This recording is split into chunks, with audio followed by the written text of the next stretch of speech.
drop in. That's what I called it tonight. I just wanted to have a little chat with you guys, see how you're doing. Let's catch up a little. Sorry, my glasses are all mucky.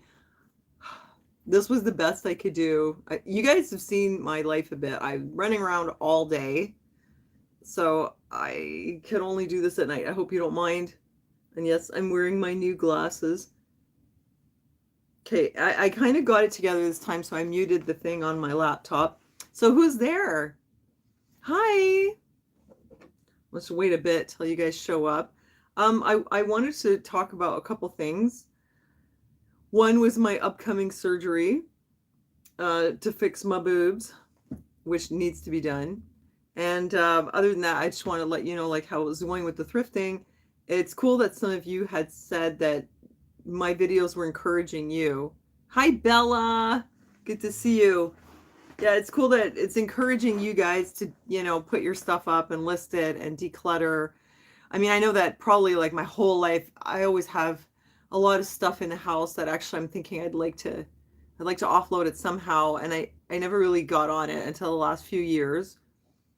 The thing is, after I got rid of it, at some point I went into a thrift store and I just got the idea. I was like, well, if I can sell my old crap, why can't I buy new stuff and sell that too? Now I'm addicted.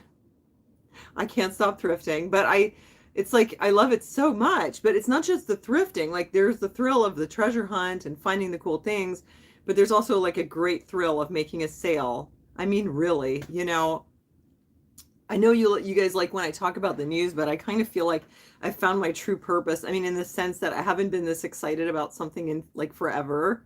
And I just feel like, well, I'm not getting younger. What am I waiting for? I might as well just do what I like. And since I at least break even, so it like at least pays for my shopping. So it's okay. And I'm getting better at it. Okay, so hi Chinzia. Hi Love Love. Hi Skywalktress. Hi Pam.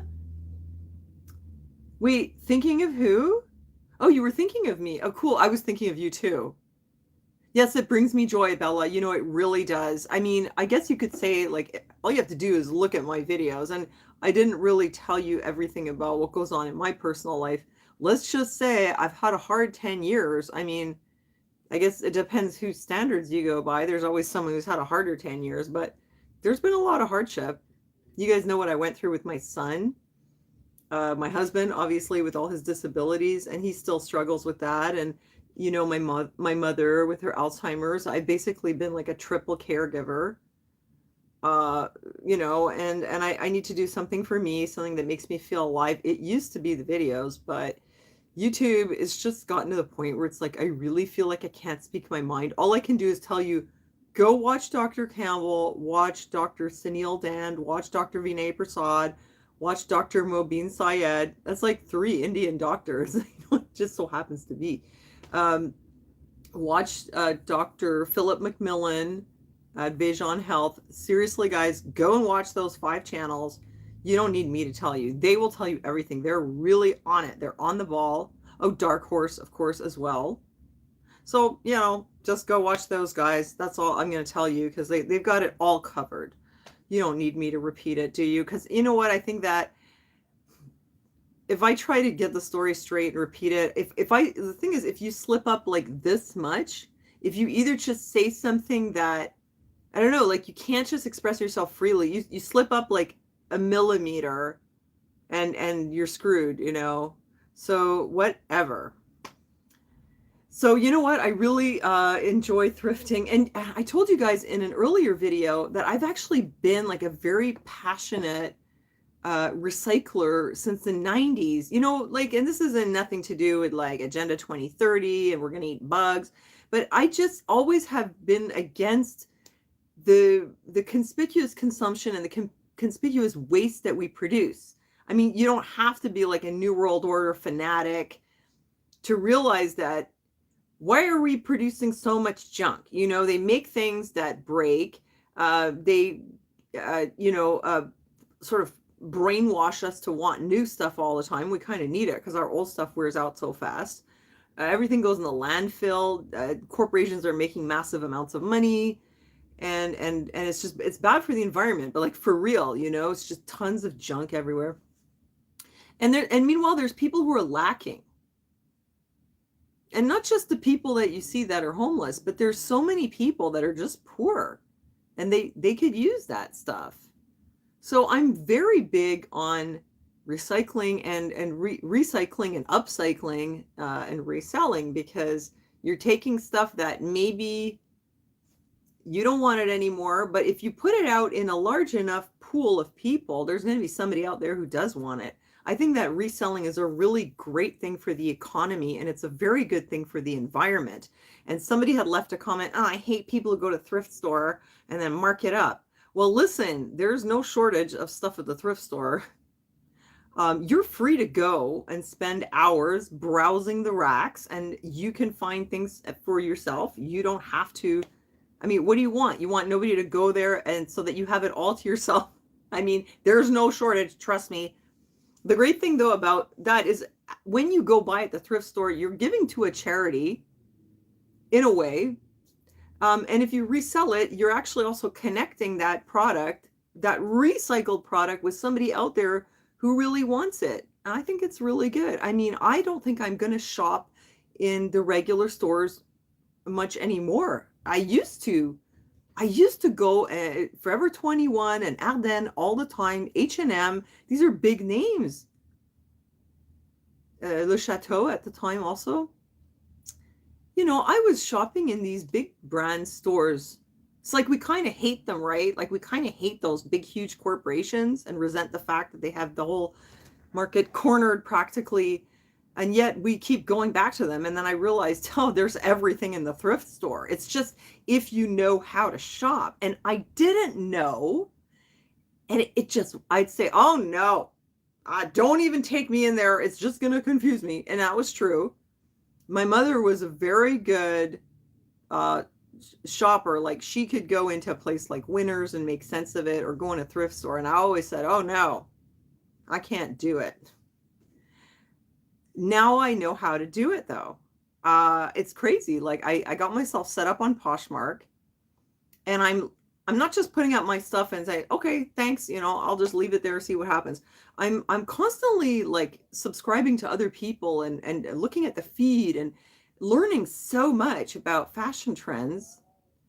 And I started to really understand something about clothing.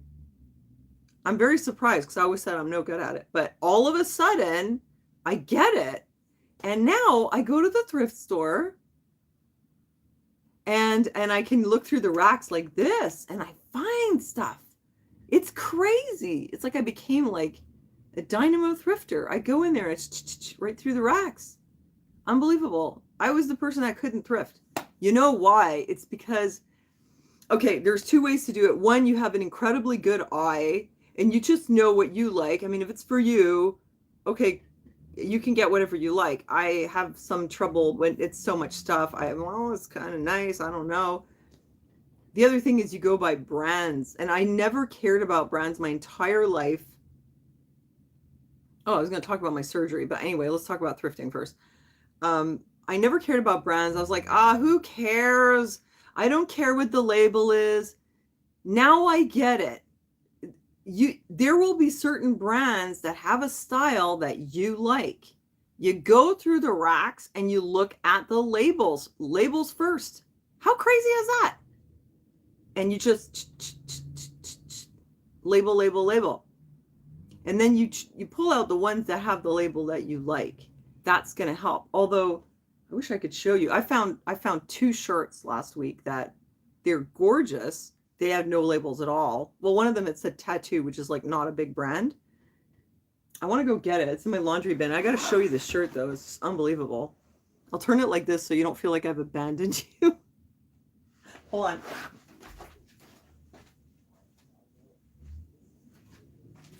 Oh my gosh, look at this shirt.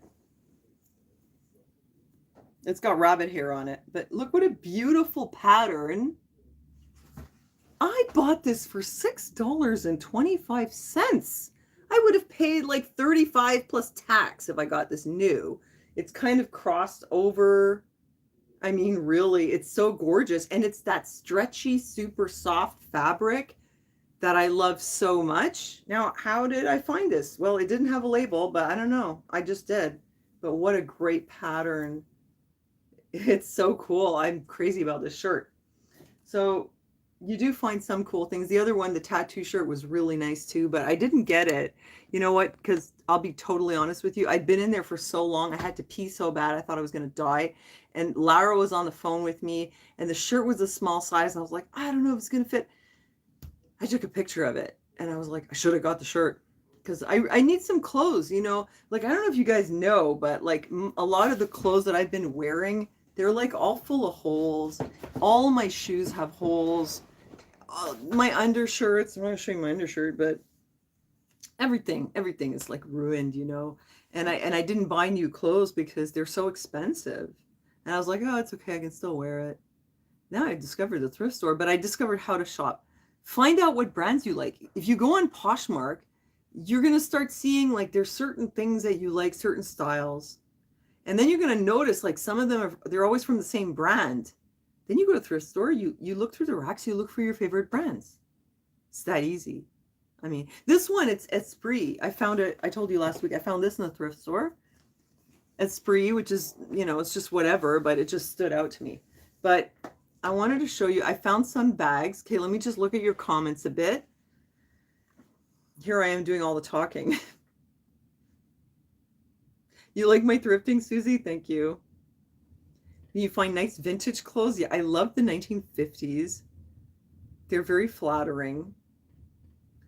1960s and 70s too. Yeah, it's true. I'm not so big on the 80s though. Sometimes the 90s, a little bit of grunge and raver. Oh my God, I have to show you the ring. Oh, you're not gonna believe what I found. I'm gonna pull it out now before I forget. It's in my famous super old cupboard. Hold on. Where is it? Oh yeah.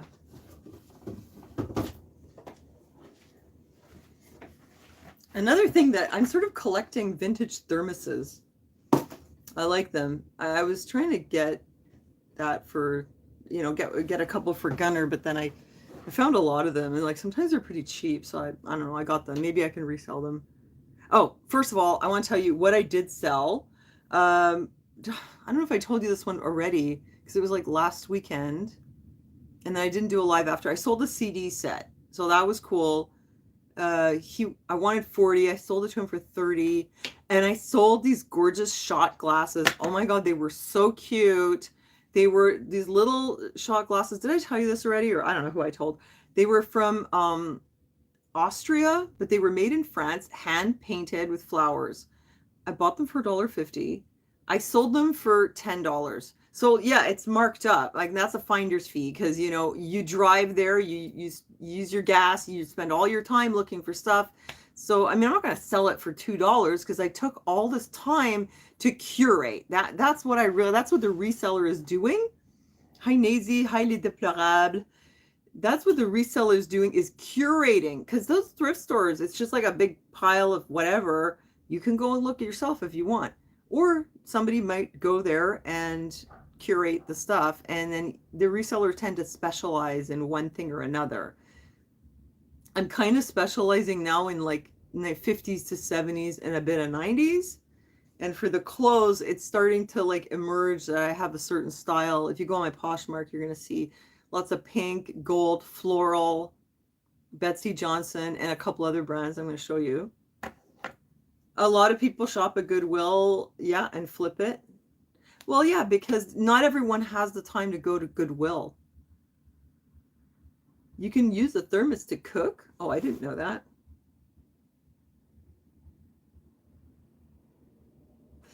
Oh yeah, there's OfferUp. That's another site.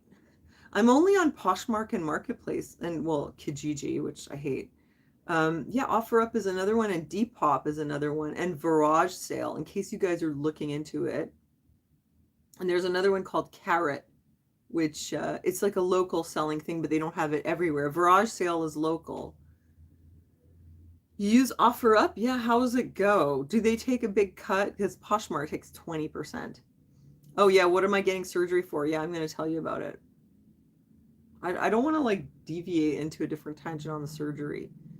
Just remind me later so I don't forget, okay? 'Cause I'll be here for a little while. It's for my boobs. Oh, hi.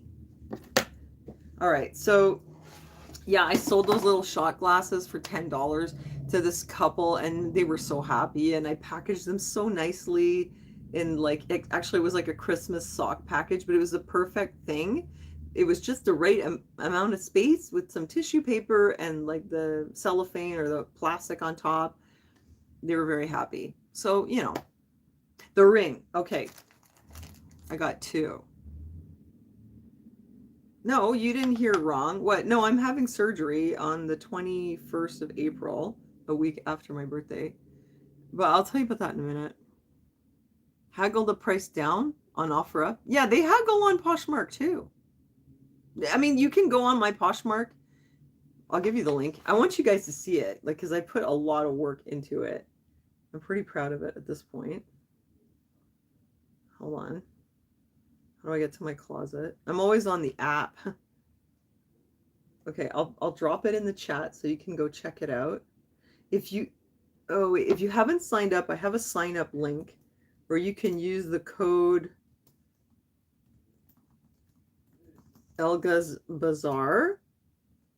And if you use the code, you get $15 credit when you sign up. I mean, like, I can give you the link again. Hold on a second. Yeah, like they literally will give you a credit when you sign up. Oh, I'm still like learning to navigate this thing. Hold on a second. Copy. Okay. And I'll paste it here. Okay, that's my referral link. So if you use the, okay, there's my closet, Elga's Bazaar. And in case you're wondering why it's Elga's, my mother's middle name is Elga, and my middle name is Elka, and my father's mother's middle name was Elka. My father is Eli, my son is Eli. So like we have this name that it happens to go down in my family, and my mother is like the sort of Teutonic version of it. So anyway, Elga's Bazaar. My mother had a store once that was named that way, so I kind of like revived her store using her middle name, and it's also similar to my middle name.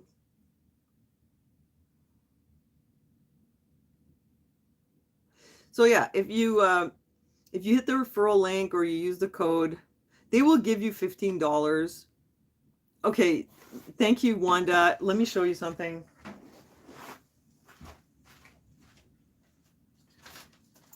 Like, I didn't do this randomly, and Aaron is like, what's going on with you? All of a sudden, all you care about is fashion and this and that. Let me tell you, it runs in my blood. I was always like that. My mother was like that too. I was always like that. I love beautiful things. I mean, I don't know if you remember me with the Betsy Johnson stores, like back in the early days when I had money. I used to buy myself these nice Betsy Johnson dresses. It's just that I'm very, very frugal, and I'm always like, no, the money's just for food. The only thing I ever spend it on is like maybe my teeth or a vacation. I'm just very frugal, you know, but it's not that I don't like nice things. Also because I'm just a caregiver. I don't have the lifestyle. Okay, can you see this? I know it's backwards, but this is an envelope from my mother's original store. You see it says Elga's Bazaar, and that's her little logo. That my mother actually had a boutique in Montreal in the 60s. I still have a couple of pieces. Yeah, there it is. So I named it that in honor of my mom and her fabulous sense of fashion. Yeah, it wasn't just random. So like her love of fashion lives on, and it'll live on. And her memory of her love of fashion and her great, you know, sense of taste and her flair will always live on through my Poshmark store, you know. Yeah, and like I said, it's also very similar to my middle name. I mean, I thought it sounded a lot better than Sonia's Bazaar, or Sonia. So, Elga, it's so elegant. Just looking at your comments. Thanks, you guys. All right, I'm going to show you the ring. This is so crazy. Oh my God, it doesn't even fit me, though. You guys know what this is? Like, I can't believe I found this. This is a lucite ring from the 1960s. Like, it's the real deal. And it's a big one. So it's like a clear, lucite plastic. It's a mod ring and it's asymmetrical. Isn't it beautiful? It's just the coolest thing. Funky real deal, man. I mean, that was really, I was like, oh my God, what are you doing here? You're coming with me. I mean, look, you know, like I say, I don't have the lifestyle. I can't really wear it. I'm afraid to put it on this finger. This is going to turn out to be a live episode of Sonia Gets a Ring Stuck, and it's going to be like a whole thing. No, my mom didn't pass away. No, but she has Alzheimer's. She's like in the last stages of Alzheimer's. No, Abraham, you don't. It doesn't open. This was the 60s. That was before that stuff. But it's really cool. It's beautiful. And I spotted it, you know. I mean, I guess these things are sitting around. If you want to look through all their stuff and go to like many stores, you will find things if you know what you're looking for. I found this one, which I thought was extremely cool. And I also found this one, which I can actually fit. This is a lucite ring too, but it's not, I mean, this thing is like, that's like something really special. That's mid-century modern. I thought it was cool. This is from the 1990s. It's a lucite ring as well. And what's cool about it is it has stuff inside it. Can you see what's in there? I don't know if you can see that, but there's a shell. There's a little shell. There were two of them, and I was like, oh, that's pretty cute. But then I was like, oh, I don't know. What am I going to do with it? I mean, I'm probably not going to wear it because I don't wear a lot of rings, although it does look cool. How are you able to identify lucite? Well, I mean, that's what this is. Like this kind of clear, it's like a resin, but this particular style of ring with this asymmetrical face, it's lucite, you know. It's just a kind of plastic. It's just a kind of clear plastic that they make rings out of. I mean, what else could this be? Could this be resin? I don't think so. It could, I guess this could be some kind of resin as well, but it's basically the same thing, you know. But this is the real deal. Like they only made these at one time, and this is a very particular style that's known, especially with the asymmetrical face. This is known to be like a very particular style of mod lucite ring. Look at, I love the way it catches the light. I wish I could wear it. Very trippy, 1960s. And this is just 1990s. This was like during the raver days, you know? So I guess what it is that like things come and go in fashion. And they don't really make this now. They don't make these either. Oh, hey, thank you so much for the super chat. Love. Thank you. I appreciate it. Thank you. So, you know, different times have different styles. This is a 90s style with the little C things. And I thought it was cool, like for summer. I mean, I might even wear it. It's possible. Although I tend to be partial to turquoise. I wear it all the time. But it's a cool thing. This is raver stuff, man, you know. Raver / beach. I'm looking at it in the thing. It looks cool though, don't you think? You like it? I haven't even put it up on Poshmark. I haven't put it up anywhere. I'm like deciding what to do with it. Maybe I'll keep it. Maybe I'll list it. I think it's pretty cool. Listed that. I also listed this. This was mine. I didn't buy it. This is a frog pin from 1982. This was mine. And I don't wear frog pins anymore. But it's pretty cute. So I put it up. It's on my Poshmark. I mean, you know, the thing with animals is some people really love certain kinds of animals. Like I really love rabbits. So I could see myself buying a rabbit pin. Jana loves frogs. So maybe Jana would buy a frog pin, or somebody like Jana. She has like a whole collection of ceramic frogs and stuff like that. So anyway, I put it up finally. I mean, I've had it for, I have to think, how old am I? Oh my God. I've had it for 40 years. So I might as well list it. So those were the things. And oh yeah, like I've got this other thing in here that I listed also. This one's cool. Yeah, it's a collectible for a particular person. But I need to let it go because honestly, I'm never going to wear the frog pin. It's just not me. It was me maybe back in 1982 or 1983. Somebody gave it to me, I think, as a gift. Like, this is cool. I actually really love this. This is so 90s. Do you guys remember when the whole Celtic thing was a really big thing in the 90s? You guys remember that? Everybody was getting like the Celtic tattoos. I mean, it's really cool, you know? And like for all these things, it is a bit hard for me to let them go, but I've had this for a long time. It's not really my style now. It's a bit grunge, actually. But yeah, it's too small for Gunner. Tribal. You guys remember this? Wait, the pawn wants to give you 80 bucks for what? Oh, your wedding rings. Oh no, the pawn shop is the worst. They give you like nothing. Yeah, it's minimalist. You know what this is? This is like a badass bracelet for a sexy guy. I mean, with a small wrist. My son is like bulking up. He can't even wear it anymore, but this is the kind of thing that hot guys would wear back in the 90s, if you remember. Those hot guys are so much trouble. I have a bracelet from one of them, apparently. Maybe he left it at my house. That's all I remember. So let me show you what I found. You guys, you know the type, right?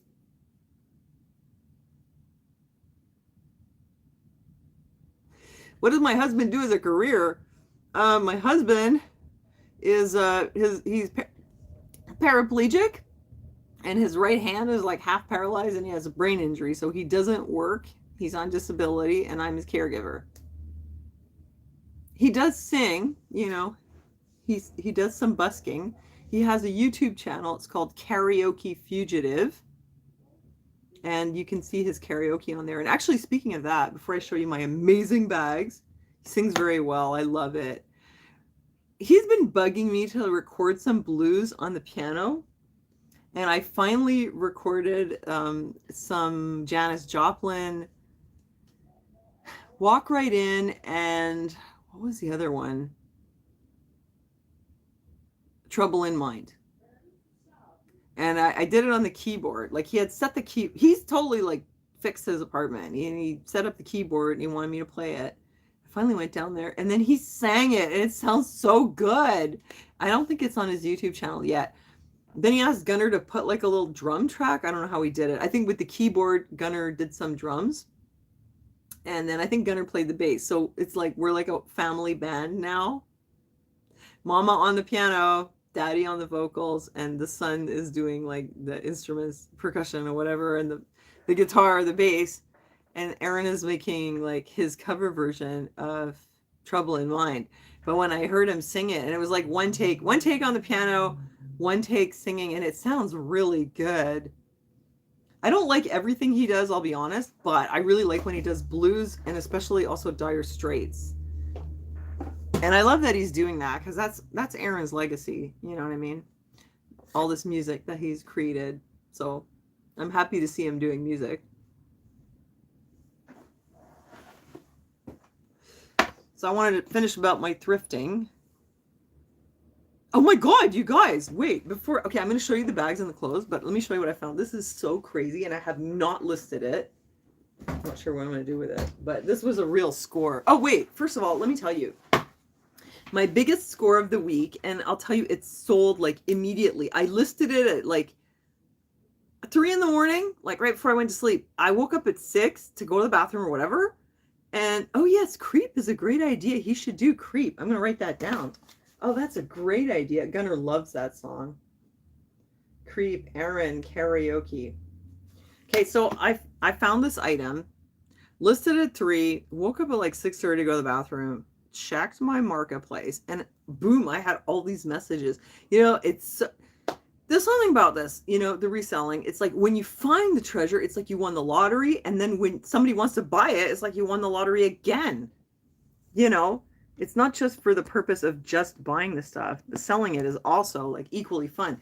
So I wake up and find my inbox is flooded. It wasn't the green vase. It was an orange toolbox from the 1970s. Now I already sold it. It's like this big, And it was like one of those old orange Mastercraft toolboxes, but it wasn't a Mastercraft. It might have actually been a box for a propane canister. It had a brass handle and a brass clip. And I seen them going on Etsy for $50. I bought it for $7. I'm not going to sell it for 50. First of all, it's marketplace. People aren't, they don't want to pay that much. If they want to pay that much, they'll just go on Etsy, right? Oh, plus the shipping too. Like, how crazy. I just wanted someone to have it and be happy, because I thought it was gorgeous and awesome and very retro, but I don't really need it. I mean, I'm sure I could find a use for it, but let's not. I don't want to get hoardy. So I just bought it to just share that with someone else that is looking for that. They can look on Marketplace. Apparently, a lot of people love vintage toolboxes. So heads up, you guys. The last time that I had an item like that was the multicolor Bodum. I bought a Bodum, like a French press for coffee that was plastic, and it had red, yellow, green, and blue on it. And I mean, within 1 hour, it was out of my house in someone else's hands. Yeah, Abraham, I've heard that too. And I talked about that in my other video when I went to Verdun, that I've heard that, like, lots of people are buying stuff and it's hard to find anything. And you know what? Up here too, and we have a lot of resellers in the stores. And like the other day, it was weird because you can tell though, because they're going there scan. They don't look like they're looking just for like, stuff for their house. Like you see somebody with a shopping cart, it's full of like white dishes and glasses and towels, and you're like, they're shopping for their house, right? Sometimes you see people and you think maybe they're compulsive shoppers. They got so much junk in there. Sometimes you see people and the way that they're looking at things, they look underneath, they look at the date, they put it right back, and you're like, oh, I know what you're doing. Because they're not just looking at it like, oh, that's cute, I think I want that. They're looking at it like, what's the value? Where is it made? They're checking for cracks, they're maybe even on the Google Lens. And there was this one day I was in that thrift store in Verdun, and it was like there were so many people in there doing that. I was like, oh my God. It was like it felt Twilight Zone. I was like, holy crap. I say I don't mind crowds. Yeah, they're all pickers. I was like, oh my God.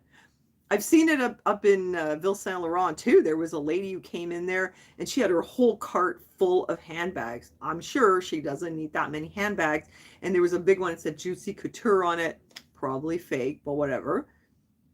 So, but they got to make money too, right? Why not? Maybe she has 3 kids and who knows, right? She's got to earn a living. So good for her if she can spot those things.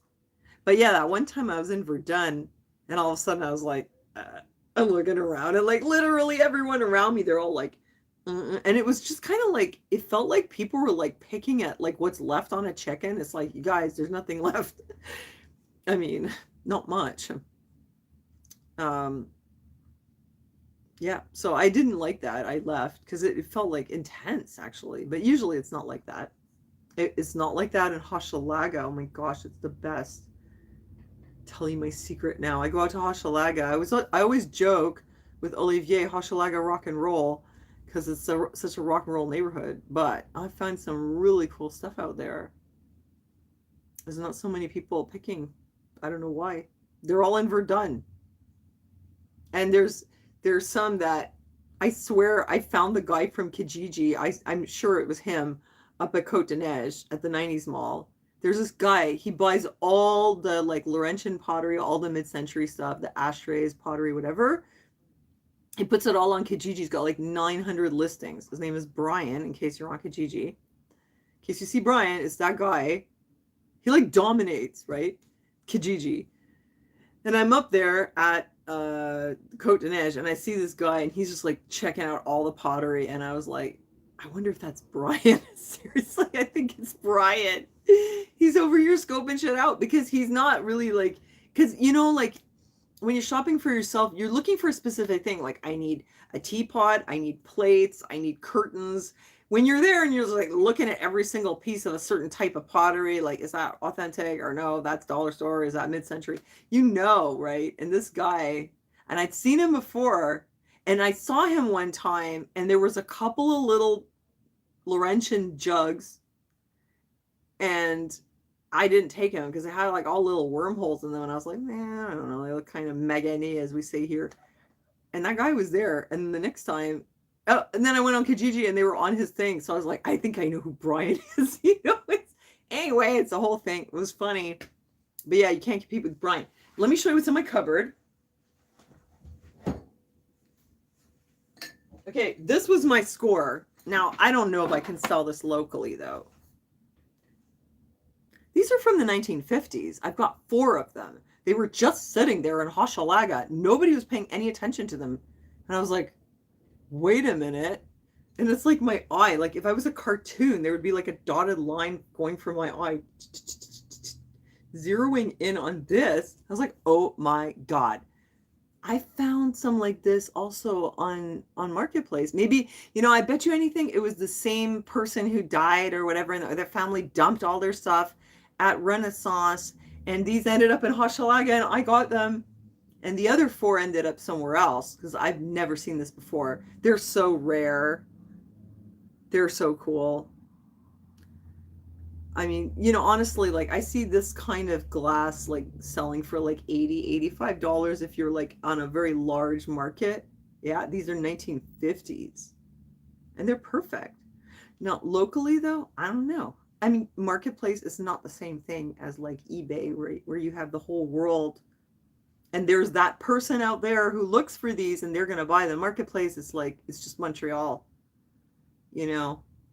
Although, I mean, it could be Ontario too. I ship them a little bit. But, I mean, they're a total score, so whatever. The other ones, which are still on Marketplace, have flamingos on them. I mean, really. They're so gorgeous. They got the flamingos. But they're selling them for $30. And I was actually like, I don't know. Maybe I'll buy them. I better sell them then, or I'm going to be stuck with all these flamingo glasses and this. I better have a party. Tell me, what do you think? Should I buy them off them, or am I totally losing my mind here? I better sell something. If I'm going to buy flamingo glasses. Anyway, that was my glassware score for the week. And then I have those rings, and I want to show you the little bags. Tell me what you think. Should I buy the flamingo glasses on Marketplace? I know he got them in the thrift store. I know he paid like $8 for them, same as I did. But they're really cute. They're really special. I was like, I wish I could go into my Google Lens right now. Look up 1950s flamingo glasses. They're very special, but I don't want to get too hoardy, But man, like I like love them. How they look? Well, they're the same shape, but then they have like some white lines or so, and then they have like flamingos, like Miami style. I mean, okay, well, let me know what you think. Should I buy the flamingo glasses? If I sleep on it too hard. Actually, I think that because he's asking $30, he might not sell them. Because people who are buying to resell, they want to buy it for like $10. They don't want to spend $30 and sell it for 40. Okay, I'm not crazy. Everything's such crap. You're absolutely right. Right now, my glasses are a hodgepodge of whatever. I would hesitate to use good quality glasses in my own home. I mean, I do. I have crystal. I do have stuff. I don't use it because the guys break everything. I break things too sometimes. I broke one of my crystal glasses at Christmas, but it was like the cheap crystal from my dad's old restaurant. Hey, Olivier, I was in your neighborhood. J'étais dans ton quartier à Hochelaga. I went to see the Renaissance, and I was thinking of you, and I was like, we should have a café.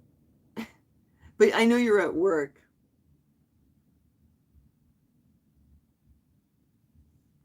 I went to the one behind the supermarket. I think it's an IGA. I parked in the IGA, and I honestly was going to buy groceries, but then in the end, I just had to pee so badly, I didn't have time. Oh, you work from home. I could have texted you.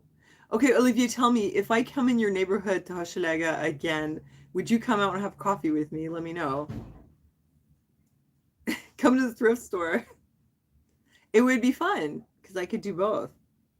I mean, if you don't want, then it's okay. You would? Okay, cool. Olivia's been here for a long time and he lives in my city. It's like time that we meet up, I think. We've been through a lot. We've been through a lot together just on the internet.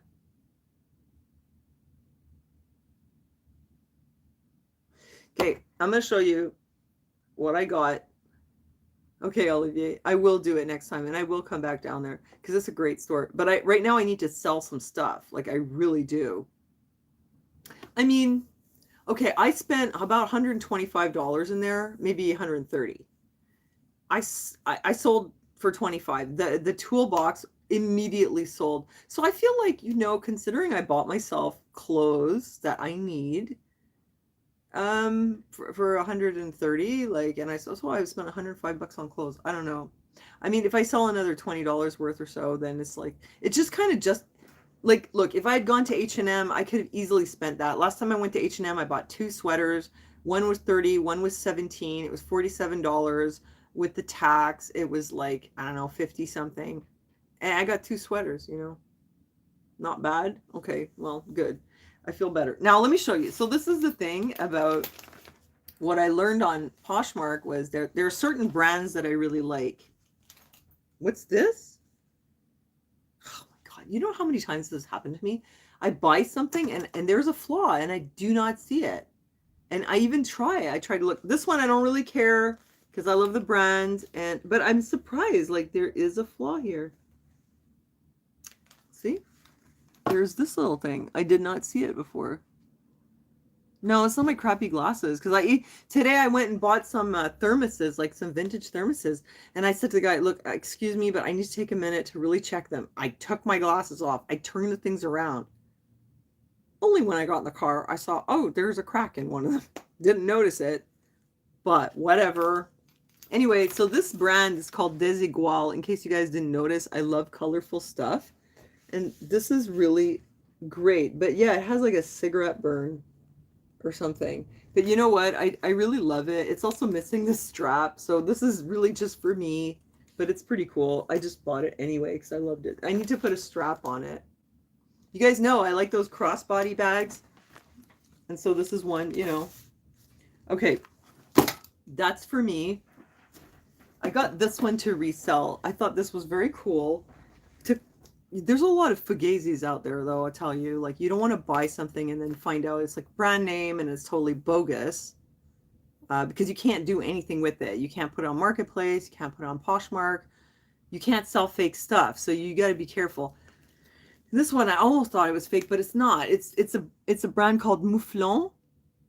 And this is from the 1990s. It's vegan leather, which I think is cool.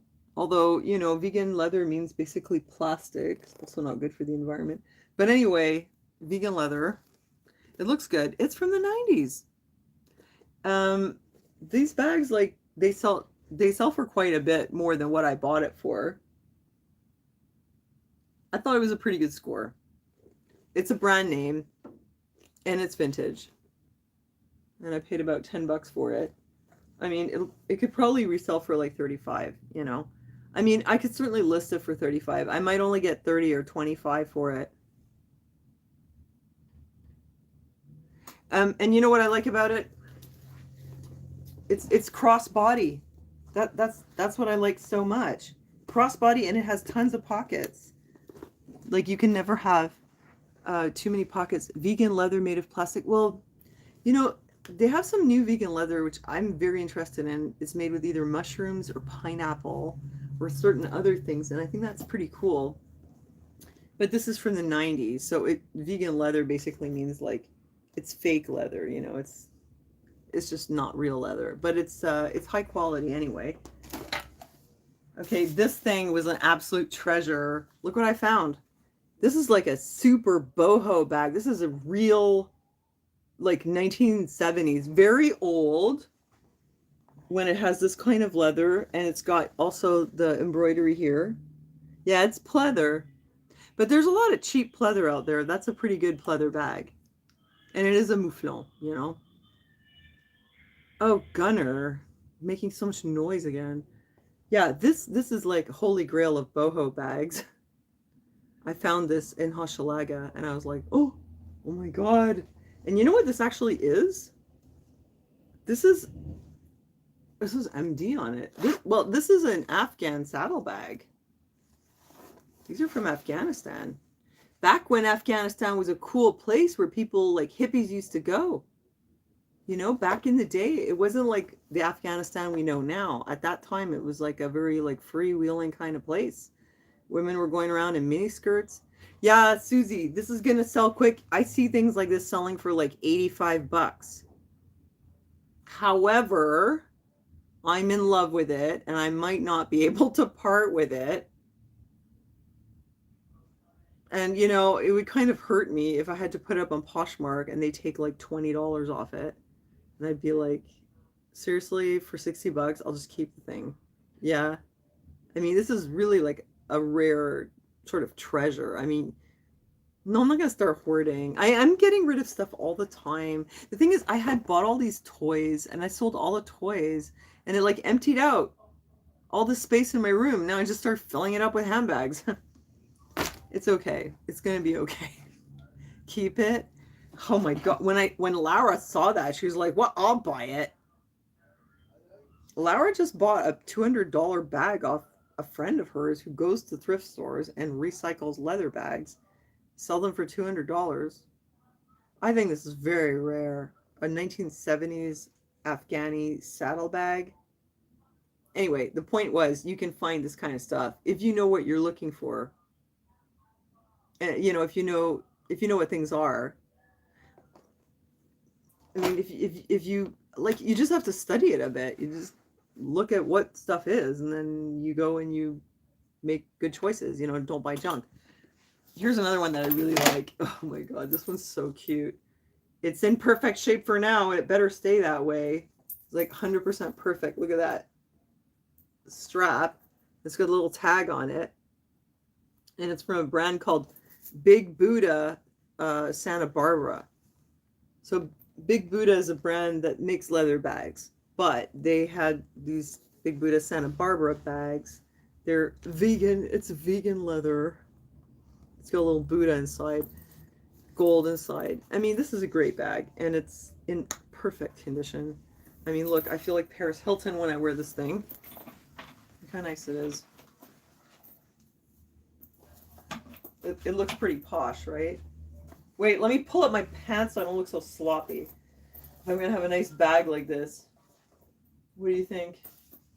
I think it's really cute. Can you see it? That was a total score. It is cute, eh? Big Buddha. Yeah. It was really cute. I actually like it so much. I don't want to get rid of it either. The only one I'm okay to part with is the Mouflon bag. I mean, they're so beautiful. And yeah, I totally scored it. I put it on Poshmark for 28 bucks. After they take their cut, I'm hardly going to make any profit on it. I'll make 10 bucks or something, you know. Do I really want to get rid of this just to earn $10? I don't know. I don't know. It's kind of tough in that way. Okay, I'm going to show you another one. I showed you my little leather bags, right? Okay, this was from a while ago. I must have showed you this before. It's all wrapped up in bubble wrap because I want to keep it perfect. Tell me if I showed you before because I don't remember. Look what I found. It's Betsy Johnson, my favorite. And it has, I only buy the crossbody bags because in case I get stuck with it, I'll use it. See? It's a crossbody tote. But, I mean, for me, it's a bit big. Honestly, though, you guys, I paid $25 for it. It wasn't exactly cheap. And you know, you can I listed it for 50. I already dropped the price to 45. After Poshmark takes their cut, I mean, I'll be lucky if I make 10 bucks. But you know, it's not a way to get rich. But I mean, I really did like going to the thrift store and finding it. I would keep it and use it. It's just, I think I'm going to ruin it if I do. But I mean, I'll sell it. But like, just to let you know, it's not like I make a ton of profit. It's not like I got it for 5 bucks, sell it for 50, and I get to keep all the 45. If I sell it for 45, I think I get to keep 32. Wait.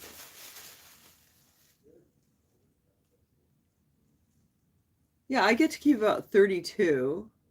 But I paid 25 for it. So, wait, no, that doesn't make sense. No, 38. 38. But I paid 25. So I make $13, you know. But I listed it just because it's a brand name and I need to make some sales. Yeah, I'm going to tell you why I'm having surgery. I need to get some sales on there, so I was like, okay, so I won't make a lot of money selling it, but I mean, if I sell it on Marketplace, at least I get to keep, you know, the whole thing, right? But I mean, you know, I need to get some sales because you have to get some sales to have any kind of clout. Otherwise, you're always at the bottom of the pile. So I kind of like bought it and I was like, okay, well, at least it's a brand name bag. Maybe I won't make any money. I'll at least get my money back, but it'll count as a sale. So I was just like, whatever. And if not, I'll use it because I really love it. Wait, let me just put the thing back in. And I have one more that I want to show you, which I have not even listed yet.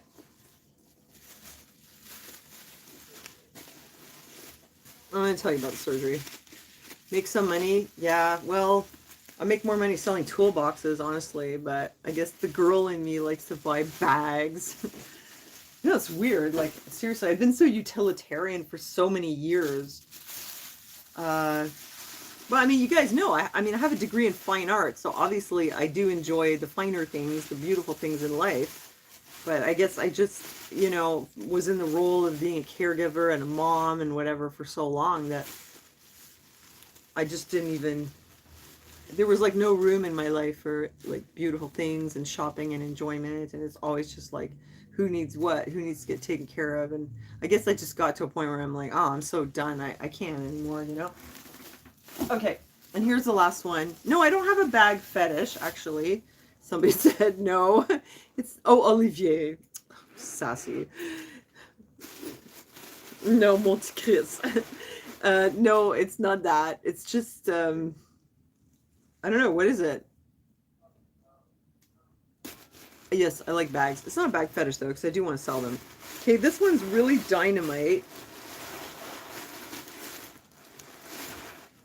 Oh, I took it off. I mean, I just have to show you. Like, I just love Betsy Johnson so much. This one, I don't know if I could get rid of it. Wait, oh, it's not even crossbody? Wait, am I hallucinating? What's going on here? Oh, no. It's not crossbody. It's like this, okay? This I can't deal with because if I have that, it's always like flopping and I'm going to ruin it. But it is really gorgeous. It's a beautiful purse. It's got black and white on it. It's got little thingies. And it's not real leather, though. It's the vegan leather. Imitation leather. Cruelty-free. But it's really gorgeous. And inside, like, it's got the pink. And I bought this just to sell it. And I got to stop buying bags now. Sonia, is someone posing as you in one of your comment sections? Yeah, probably. It's not me. I don't know what they said to you. Especially if they're like, yeah, come on, I don't know, some Telegram site and I'll talk to you there. That's not me.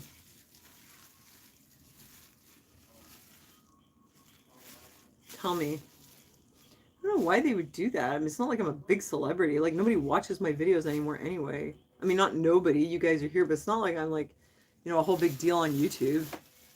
WhatsApp. Not even taking calls on WhatsApp. It's definitely not me. Hold on a second. Yeah, no, it's kind of really weird. I don't know, maybe because they see I have a lot of subscribers, they're like, oh, she's got a big YouTube channel. We're gonna scam all her viewers. Hold on a second. Lipstick break. You know, I've seen it before, but I'm doing like old lady lipstick. Clown World. Clown World makeup tutorial. Sorry. Hold on. I just don't want to look too pale. I get it all screwed up. Yeah, no, thanks for telling me. I don't know. I guess I don't know what you can do. Well, what video was it on? Yeah, I don't appreciate somebody impostering me. I've seen some channels that are pretending to be me. Trust me, you don't want to pretend to be me on the internet. You're going to get screwed. Pretend to be someone else. You don't want to be me. I'm already on the shit list. You made a bad choice. Don't pick an influencer to be, then pick one that's not on the shit list, you know? I'm like the greatest washed up influencer on YouTube. Okay, I'm going to tell you about the surgery. I really am. I'm going to tell you about the surgery. I'm just going through all my thrifting hauls. I'm just trying to tell you guys, like, what I was trying to tell you was brands. Go on Poshmark, learn about brands. People want brands. That's what they're after. Just like me, when I go to the thrift store now and I'm just looking for brands because I know that's going to work for me, that's what people are doing. So rather than going to the thrift store and looking for all these things and being like, yeah, that's cute, or oh, I like this, just look at the brands. I know it sucks, but realistically, most of the time, that's what's going to get you sales. I don't know if anyone out there wants to agree or disagree with me, anyone who's reselling, but brands. And this is why I bought those bags. Brand name. I mean, they're on my favorites, my favorite brands, but that's why I bought them. Now and then, though, you find some very unique, truly vintage pieces. That's another thing. I mean, you find like 50s to 70s and it's really good and it's vintage, or even 90s. I hate the 80s. I never really liked them, but if you find vintage, that's one thing. Other than that, brand names, or if you want to, just sell it very cheap, then I guess it doesn't matter what you buy. But oh, I wish Gunner would stop swearing in the background. Gunner! Everybody on the internet heard what you said.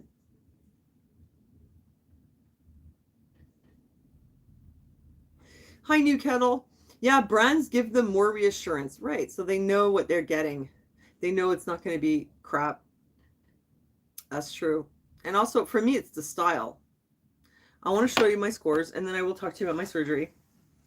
But I wanted to make sure that I didn't forget what I was going to tell you about. About the brands. That's very important. It's important for like you finding things that work for you, and also for reselling. It's all about the brands. People will buy Michael Kors and Kate Spade anything. If you find it, it's a score. Although you got to look up what does it sell for, because if you buy Kate Spade shoes for $15 and you can sell them on Poshmark for $30, and they take $5 or $6, it's not a big profit. But I mean, you're more likely to sell it if it's a brand name. If it's just some random thing that looks really nice. Ralph Lauren too. Oh my God! Speaking of Ralph Lauren, hold on a second.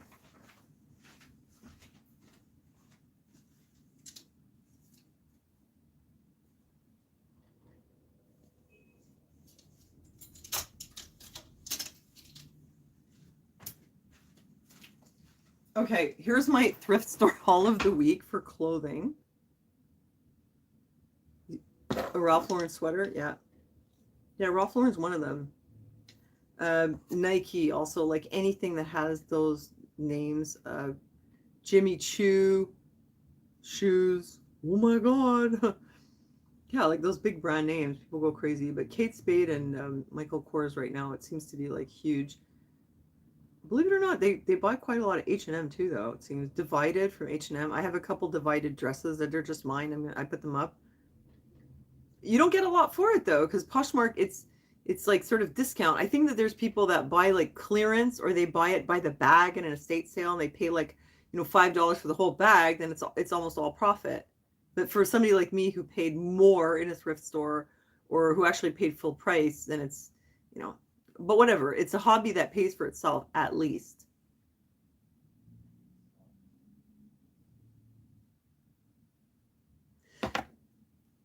Make sure I don't get lipstick on this stuff. Okay, you said Ralph Lauren. Oh, look what I found. But it's like, I want to wear it. It's so cute. It's a little summer dress.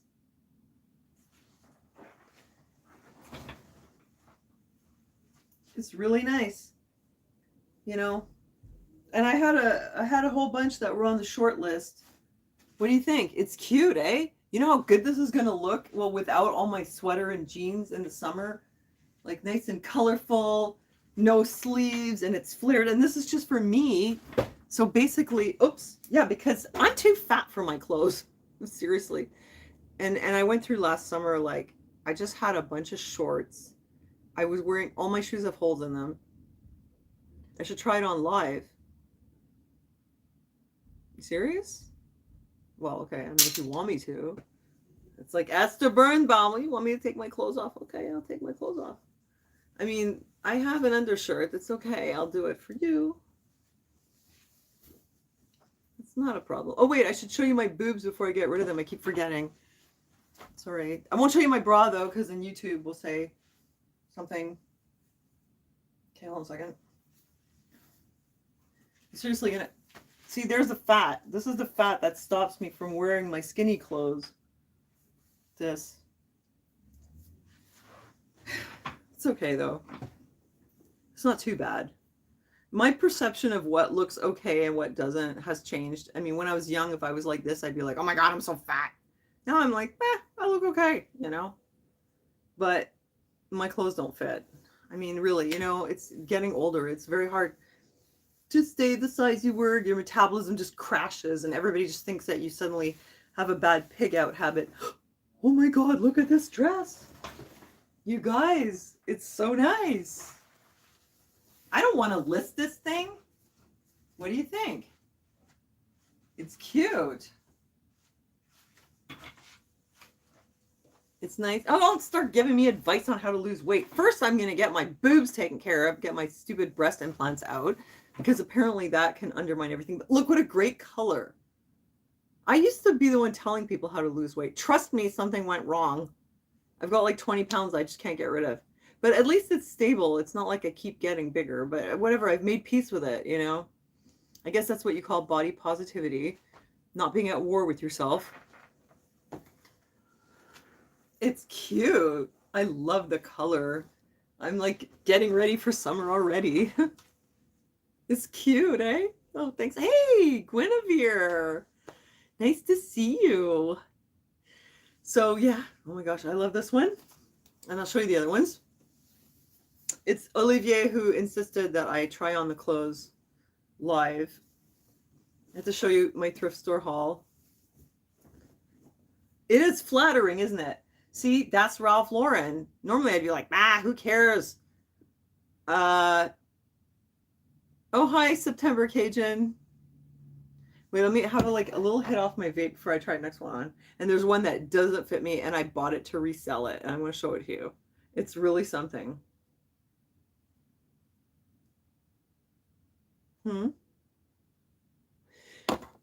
No, I'm not going to have to get new clothes after surgery. I mean, I don't think it's going to be that different. My implants aren't that big. I'll show you again. As long as YouTube doesn't have a problem with it. Okay, they look huge right now.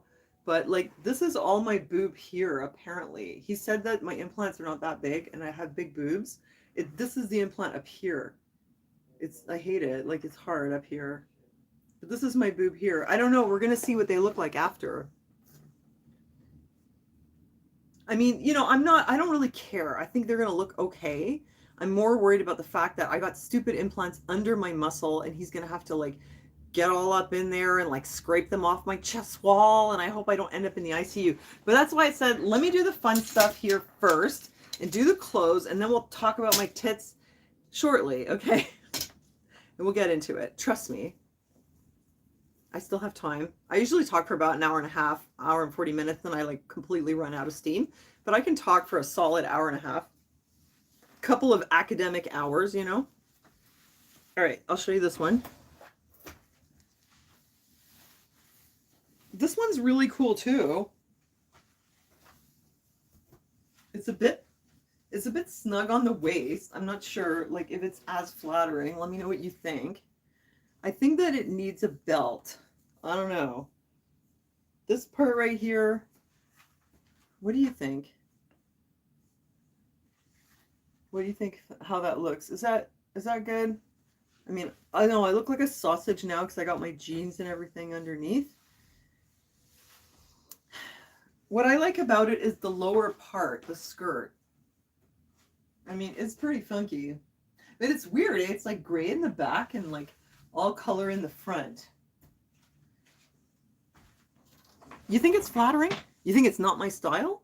Yeah, it's kind of like half half. I mean, I like that it's jersey material. I like that it's patterned, but yeah, this isn't. I think you're.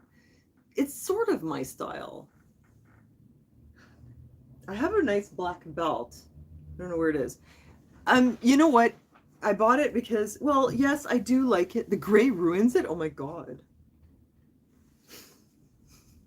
Well, maybe somebody out there likes it. I think it's not the most flattering on me because I'm too chunky. You agree? Okay. Well, it's a desigual dress, okay? It's making me look bigger. I agree though. I do. I agree. It's got the desigual name on the back, so when you wear it, you can let everyone know that you're wearing designer clothes. I bought it because I actually really love Desigual, the brand. And I mean, it is a really beautiful pattern. Maybe it is made for someone who's skinnier. I have, I mean, I didn't pay that much for it. It is a medium. I'm probably a large. I think it's cool though. I mean, like when you look at this part down here, that's a pretty trippy pattern. Like I think somebody could wear this to like, Burning Man or something. Wear it to Coachella or the Rainbow People reunion or something like that. This is perfect when you do your, you got your shrooms with your boyfriend and he wants to just sit there and stare at your dress. I like this. It's like a lotus or a lily or whatever. Well, I appreciate your input. I tend to agree with you. I like the Ralph Lauren one. I'm keeping that one. Not sure about this one. You're right. Maybe, it's love it or list it.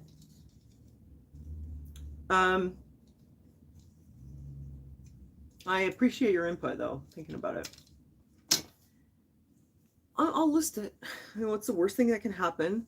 I end up selling it and just getting back my money and not making a profit. But wait. Oh yes, the lotus. It's gorgeous. I mean, I think that it just didn't look good on me because I'm too fat. I'm just too chunky for that one. But this one, okay, this is the one that I don't want to get rid of. This one, it's so nice. Oh my god. I saw this one and I was like, yas! What do you think? Like, this one's really cool. Isn't that something? This one is really nice. I'm starting to dress like Mrs. Roper or what? This one is so gorgeous. Look, doesn't it look good? It looks good on me, right? It's beautiful. And I love that it has this. It has like some beading here. You like it, eh? And it's like really sheer. I'm keeping this one. And look, watch this. Wait, where'd all my bags go? Look at this. Ultimate rich boho lady. Rich boho chick. I mean, this is the kind of stuff that like rich people wear that when they want to look cool. Because these dresses are really expensive. I went on the Desigual website. Guinevere's like, yas, queen. I went on the Desigual website and their dresses are like $250. So I was like, great. I'm going to wear this with my super expensive boho bag that I bought on Etsy for like $137. Oh, wait. Let's not forget. Where is it? My vintage 1960s lucite ring that I bought on Etsy for $77. It keeps flopping. Maybe I'm getting skinnier from just all this activity, all this thrifting. Maybe I'll be able to put it on my other finger. If not, look, I'm a rich girl. Don't hate me because I'm rich and beautiful. I'm going to wear this. I've got this friend, Isabel. She's like my thrifting buddy. You had that bag design? It's from Afghanistan. It's fair trade, vintage, camel bag with hand-tooled leather and tapestry. $87.39 on Etsy plus shipping. My husband paid for it. He works in construction. Yeah, and I got this. Yas. I think this is the one that makes me look more rich. Oh, it keeps flopping. It's kind of like an in-between size. Like it's too small for this finger, but it's too big for this one. Okay, now I'm like fully like 1960s, like from a movie. Like the prop people dressed me, the wardrobe people dressed me. Anyway, that's some of my stuff. Oh, I could go like full boho and wear this too, right? But this was mine. All your stuff is thrifted, Holly? Cool. I never did it before, but now just because I spent like 3 weeks on Poshmark, I started learning about how to thrift. Super stoked. How's that? Oh, that's good too, right? I mean, I want to look rich because I think I'm gonna put these clothes on and then I'm gonna go eat somewhere expensive with one of my fancy friends. Yeah, he works in construction, gets paid under the table. He's Italian. Of course. I could be a personal stylist. That's awesome. Thank you. I don't know, man. Like, I seem to be getting better at it. Maybe the Lord has provided for me to have other talents now in my, I don't know, in my next age. There, maybe I'll wear this one. That's pretty good too, right? But, I mean, with the bag and the ring, do I look rich? I need some good shoes. I have shoes in the bag too. But yeah. Hot guy accessories. That's right. Yep. This is the hot 90s guys bracelet. This is the one, those guys that had the tribal Celtic tattoos that caused you so much trouble, smoked all your weed. I got one of his bracelets. He's not getting it back. It's too late. Anyhow, yeah, there's that. I mean, you know, I could wear it with that, or wait, I'm gonna ruin something here. I have to be really careful. I mean, I guess could I pair it with this? No, I think that like it doesn't really work. I think it's perfect with the boho bag. Okay, and then I have one more. I guess I could just keep this on for now. Okay, this I bought this to resell. You guys, this is an authentic 1960s paisley sheath dress. What do you call it? Like, it's a real one. These are super hard to come by, and it's in great shape. I couldn't believe it. It's got the little tag on it. You know, and you might be like, what are you doing with your grandmother's clothes? But these things are actually very valuable. This is probably the thing that would sell for the most. Like, out of all these clothes that I bought, this is the most valuable. And I mean, this is the kind of thing you could sell on Etsy. It's way too small for me. You know, it's like your classic 1960s dress. It's the real deal. It's a very interesting piece. Very authentic. This looks good on me. This one, I can't fit into this. I couldn't even put it on. And it's weird too because it's not that small. What size does it say? Hold on. Size 16. 1960s size 16 is like today's size 10. And I'm like a 14. 12 to 14. 16. Talk about vanity sizing. Yeah. Imagine that. They really did. They really like brought the sizes down so much. It means something completely different. Okay, and this was the last thing. This is a dress from it's Lucy Paris. Believe it or not, I found a new with tags dress in the thrift store, and the original price $125. It's very like ruffly, like sheer, flowing and ruffly, and it has like this little tie, like a very romantic kind of look. It doesn't fit me at all. I bought it just to resell, but it's gorgeous. It's like a proper like fancy rich lady dress. Oops.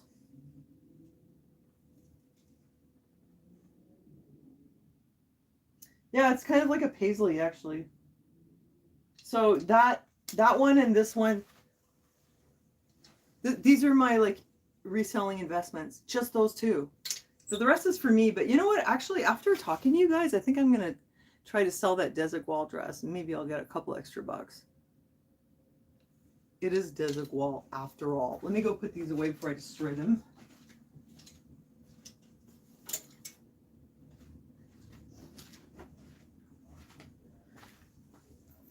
And I think I'm going to take this off and not do the rest of this in this beautiful dress. Although it is nice, eh? Like, I don't know, maybe I'll keep it on. Yeah, pretty good scores, eh? And what did I sell so far? The toolbox. So that score, okay, all those bags and those dresses, not including the Betsy Johnson bags that I got before. That was my $130 haul, and I sold for $25. I'm keeping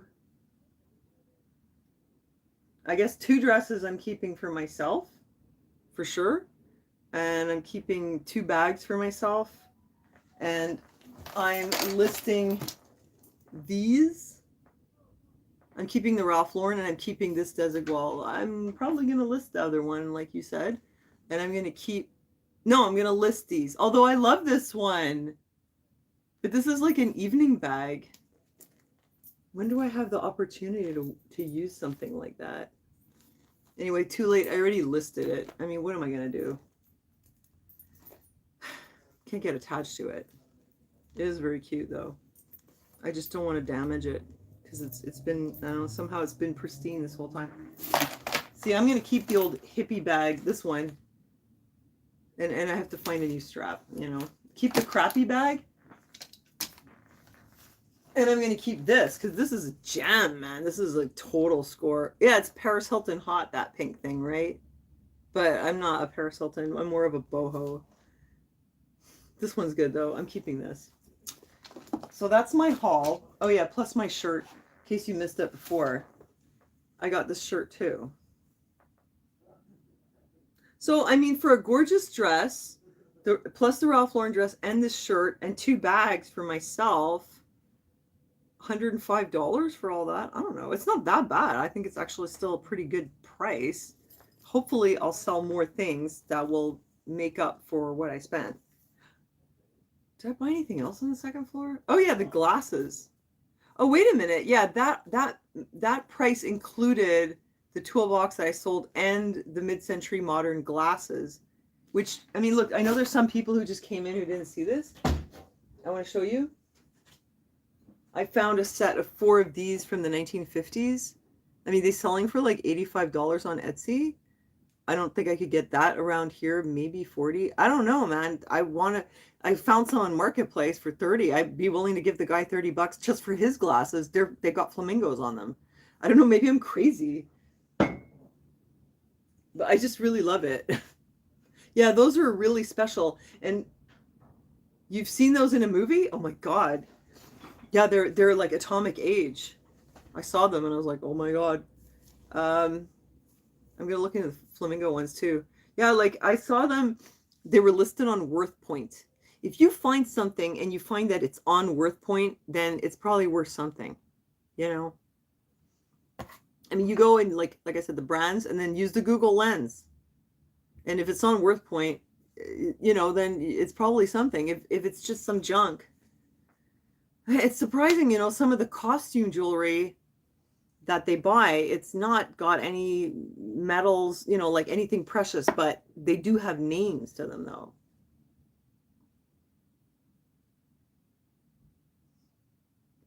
Even some of the old Avon stuff, it becomes valuable. I started a prop business? No. But my friend Isabel, she's crazy about this like me. Like we're both like that. We were talking about it the other day. It's because actually we have a lot of background in art, both of us. And you know, I studied fine arts. Wait, who made the boho bag with the orange accent? It's from Afghanistan. It's a saddle bag. You're going thrifting, Guinevere? Awesome. Please share what you get. Please make a video and show us what you get. Thrifting is just awesome. But yeah, like we both studied art, and I specialized in, I did a lot of painting. I'll show you the painting I did on my mother. just quickly. You see that painting there over the bed? That's my mom, right? I painted that. So yeah, I really went to university for fine arts. I really did paint, but I wasn't really that interested. I mean, yes, I was interested in art, but I realized that I liked making art and I was interested in art, but my real passion is functional art. That's where this all comes from. And all that like design stuff, all those what you just call household decor is, to me, it's basically functional art, and I'm sort of obsessed with like the mid-century. Isabel is into like the late 1800s to the early 20th century. Oh, thank you, Guinevere. She's into that earlier stuff, and she's got some fantastic pieces. We're just into different things, but we both have this like love of, I guess, the decorative arts is what it really is. That's what it really comes down to. We're like super crazy about it and passionate. Can I sew? Yeah. Wearable art? Yeah, but I was talking more like decor, like for the house, like all that mid-century modern stuff. Mm. The bag, this thing, I don't think I can part with it. I'm sorry. All the things that I can part with, I put on my Poshmark. I give you guys the list. I mean, you can check it because I'm going to keep finding new things and putting them on there so you guys can check. I had a really nice little box bag that somebody wanted to buy last week, but she had trouble, like, I don't know. I think when you sign up for Poshmark, you have to then verify with your Gmail, or like verify your email and something, they're going to send you an email. You got to click a verification link, or you can't actually buy anything. And I think that's where she hit a hurdle, because she did sign up for it. She's a referral, but she tried to buy the bag, but then she had a problem. She couldn't buy it, and she got fed up, and I understand that. I don't. Okay, here's my closet. I'm going to give you the link for my closet. You can see all the stuff that I found. I'll put it all there. That's my invite link. If you guys want to get invited to Poshmark and get a free $15 credit, you get $15, like literally just free credit. But wait, I think you have to sign up, and then you wait a few days, and then, or I don't know, hours or whatever. You do your verification, whatever you got to do. Then you get $15 to spend. And there's my closet if you want to go see all the stuff that I put up. This bag right now, like, I don't know if I want to sell it, honestly. It's just too gorgeous. But I'm selling this one. This one's got a ton of pockets in it. I like it too. It's good also. And I'm selling the Paris Hilton Big Buddha bag, which is a fancy brand, but it's not the same. I mean, for sure, hippie bag is good, but you know what, I have a couple other hippie bags. Hold on a second. Oh my god, I'm gonna have to like find a way to make more space, because like I am starting to have more stuff. I got rid of so many things. I decluttered, and then it's just like it just recluttered up again. Hold on a second. Wait. Where is it?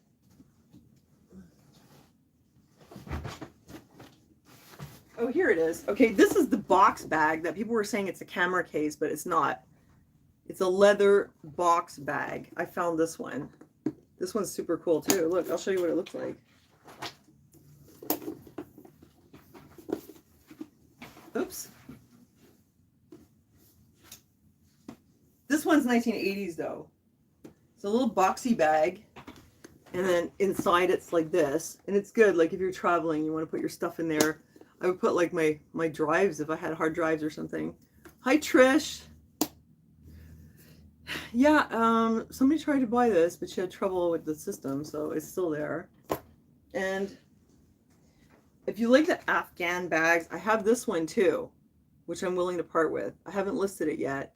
This is a very fancy Middle Eastern leather bag. I think it could be from Afghanistan too. I have to check.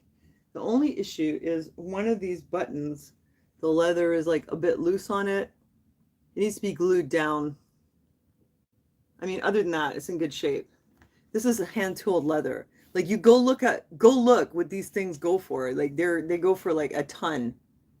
They're super expensive. I can't off the top of my head remember, but I'm not trying to like extort people. I don't like to price gouge because I the thing is like it has some value, but then on Etsy they'll like inflate the value even more. Yeah, it's embossed. It's really nice, and it's got camels on it. And this is a good hippie bag too.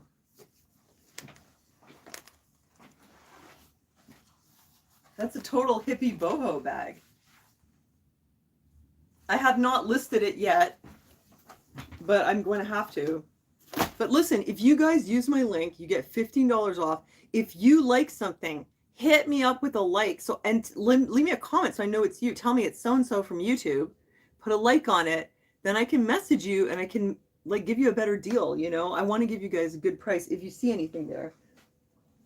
Make a special deal for my friends. I got this one too, which is really cute. It's a small one, little tiny crossbody. I'll show you. It's not even up there though. Crossbody hippie bag, mini version. This one's cute. You see where I'm going with this? I'm starting to like really like the boho stuff.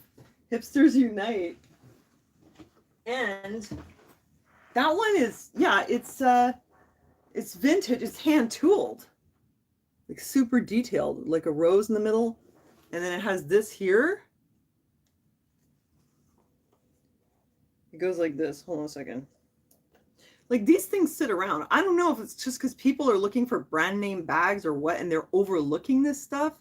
But me, I'm a boho girl, you know, so I like this stuff. So it's fine if they overlooked it. Look at this. Very detailed. And it's got like 2 pockets inside.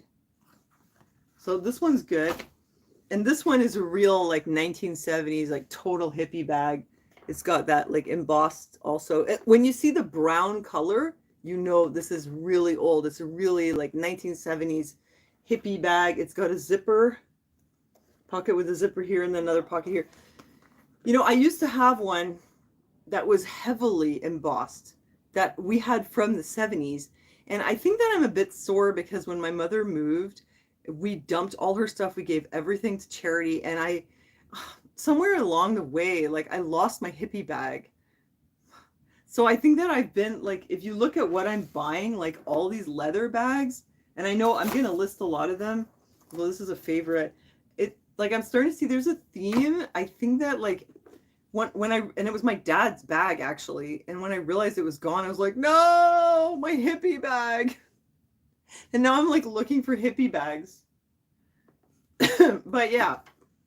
And I have one more. This is my original hippie bag from my parents. This was my inherited hippie bag. But this isn't the one. This is like a shoulder hippie bag. It's cool too. I can use this one and pose as a rich lady also if I want. And yeah, I'm going to put them up. They're not all up yet, but like I said, like check out my Poshmark, go and visit it. Make sure you hit like if you like something so that I can know and tell me it's you. I'll message you and I'll make you a good price. Because, you know, yeah. So, okay, that's it from my thrifting stuff. Okay, so one other thing. Okay, so we wanted to talk a bit about my boobs. I'm going to take off my fancy dress. I think I'm just like really crazy about the whole thrifting and reselling thing. It's like, I just realized like this is like an underground economy. Like, cut out the big corporate stores. I mean, I know Poshmark is also a corporation, but on Marketplace, it's literally person to person. And we don't have to keep buying new stuff all the time. We can just like pass each other our stuff. I think it's a great idea. And I want to encourage you guys, if you have stuff in your house, like list it. You may, you know, my friend, she's like, oh, but it's worth so much more and I won't get enough for it. It's like, well, you're not getting anything for it if it's in your closet anyway. You know, there's this sort of like, oh, but it's worth $200. Yeah, it was, but now it's not because you already bought it and had it. It's used and, you know, it's not worth, you're not getting anything out of it if you don't sell it, right? But there is some amount of psychological blockages, I think, sometimes to like offloading certain amount of attachment. I sold one of my wigs. I sold Anita's wig. I do kind of regret it now, you know, like someone's like, oh, what if I want to do Anita, you know, sugar daddy, and she gets her wig. I sold it. I sold it for $50. I was trying to declutter, but it's like that, right? You're going to become rich from thrifting goals. What? Wait, what, Susie?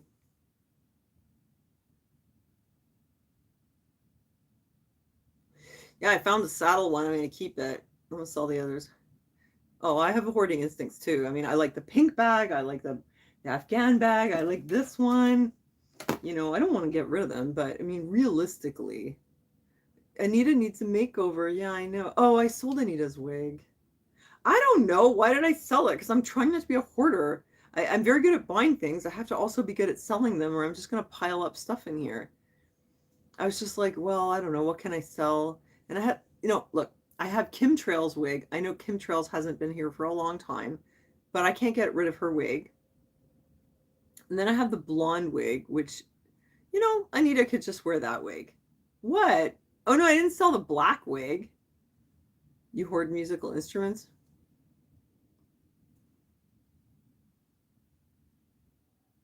Hi, Leslie. See, I hung out here so long just waiting for you to show up, Leslie. I'm glad you made it. Now I can go to bed. I'm just kidding. You can always buy a new wig. Yeah, it's true. I have a lot of wigs. It was taking up a lot of space. I literally only used it when she had her makeover. Oh, family estate sales. Oh my God, Dusty Blue. Don't get me started on estate sales. I won't have anywhere to put that stuff. But yeah. Oh my God. I know. And a friend came over today and he was like, oh, I heard you're into clothes and you look what he gave me. He gave these to me. Because actually I have like one pair of boots that's Uggs and he came and brought me this. They're leather boots. They're really beautiful. So because I would go to church and I only have like my Uggs. In the summer I have my Doc Martens shoes and they're all full of holes. And he brought me these nice boots and he brought me some other thing too. Where are they?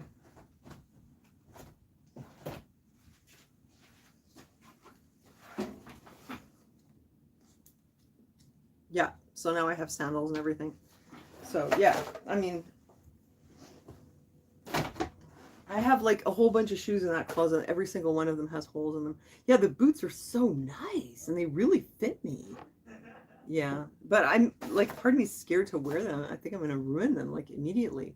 Those are for like rich people who have a chauffeur. They go into the car, somebody drives them around, they get out, and they're like, there's a red carpet and an awning, and they don't have to ever get dirty. I think those are rich people shoes. I don't know. I have to do something to make sure I don't ruin them. Okay, so that's my thrifting. I want to encourage you guys, list your stuff, list it on Marketplace. Don't bother with Craigslist, it sucks. Marketplace, Garage Sale, Poshmark. Sign up with my link. You get $15 credit. List your stuff on there. They take care of all the shipping. And that's it. You know, like you just get money for stuff that's lying around your house. What else was there? Oh, there's also Depop. Somebody else mentioned another one. I already forgot the name of it. Anyway, there's a bunch of apps out there. And we can just sell to each other. We don't have to keep going back to the mega stores, you know? Screw Walmart. I mean, you know how much like money I've spent at Walmart? You go in there and you buy like $5 or $10 t-shirts. You can buy a $5 t-shirt at the thrift store. You get a better t-shirt, actually. Yeah, so that's it. I just want to encourage you to make some money. And if you do go to the thrift store, make sure you sell so that you're not just accumulating stuff, because then you're going to be right back at square one. Mercari sucks for clothing. Marketplace sucks for clothing. Poshmark is great for clothing. So, okay, the other thing is about the boobs, Guinevere. I'm also getting a breast reduction. I had a breast reduction. I told you guys before. I had a breast reduction. Is there a reason I don't do eBay? Okay. I'm just nervous about it because I don't understand how the whole shipping thing works. Because with Poshmark, they literally print you a label. They know the amount for shipping. They print you a label. You don't have to, you can't screw it up. Because when I mail stuff out with Marketplace and I look up on Canada Post and figure out the shipping, I'm usually off and I end up absorbing the cost. And since I sell like small items, um, I end up like just, losing money. So, I mean, yes, Poshmark takes a huge cut though. It's true, but at least you know what you're going to get. I sell something like I sold something at Christmas. It was like $30 of merchandise in a package. And whatever the shipping was when I got there, it turned out it was more. And so I didn't get $30. I got like 25 or whatever, but it stresses me out. Let me know what you think though about eBay. I know some of you guys are real experts. I'm just like a novice. I mean, I've been doing it for 2 or 3 years, but as like a hobby, and I haven't been on eBay. But I mean, I don't know. I'm working on it. Let me know what you think. So I wanted to tell you about, yeah, what happened with my boobs. So I had big boobs and I got a breast reduction, and um, he said he had to take off 250 grams for it to be on Medicare, but he ended up taking off a lot more than that. When I woke up from surgery, I was like, oh my God, what happened to my boobs? Where did they go? And he said, oh, well, by law, I have to take off as much as possible. And I was like, what? You didn't tell me that. Well, okay, thanks, Guinevere. I appreciate the encouragement because I'm a bit nervous about it. So he kind of went overboard with the breast reduction, and I was 23, and you can't just take off so much. When you have large, wide breasts, you take off too much tissue. You cannot turn it into like a small perky boob because my breasts were like super wide. Look, they're this wide. They start here. They go all the way to here. They're just big. So when he did that, it just came out like half my breast was sort of empty, and I sort of agonized for 2 years, and then my dad paid for me to get implants when I was 25. No, he wasn't a crappy surgeon. I just wish he had been honest and told me that for it to be covered by Medicare, he has to take off as much as possible.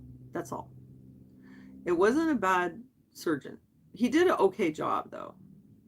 He just took off too much. It just wasn't cool. So,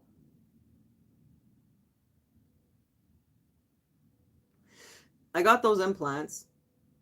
At the time, I felt like I needed them for my mental health, especially.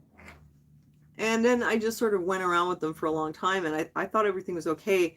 About 15 years ago or so, it was like a little bit after Gunnar was born. Maybe it was like 14 or 13 years ago. I went to see about taking them out, and the doctor discouraged me. He goes, well, if they're not bothering you, you should just leave them alone. But they don't last forever. I was told originally you're supposed to change them every like 10 or 15 or maybe 20 years. And at the time I was like, yeah, whatever, just give me my tits. I don't care how much it costs. And when you're young, you're short-sighted. Turns out it's not so easy to come up with that much money because they were only 4,500 to put them in. Yes, Shauna. Yeah, I think so.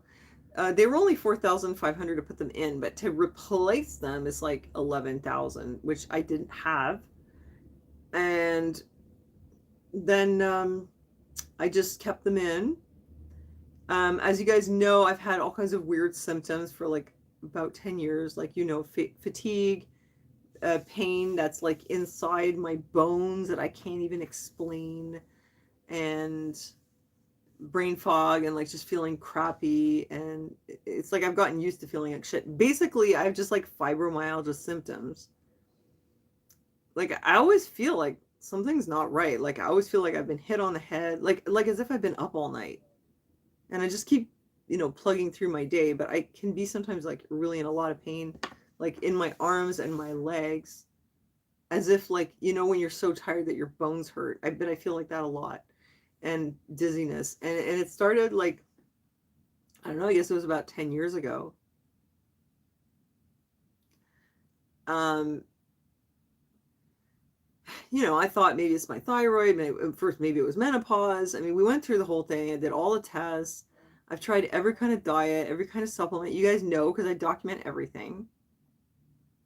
I just couldn't feel right. I'm like constantly in pain, like all day today.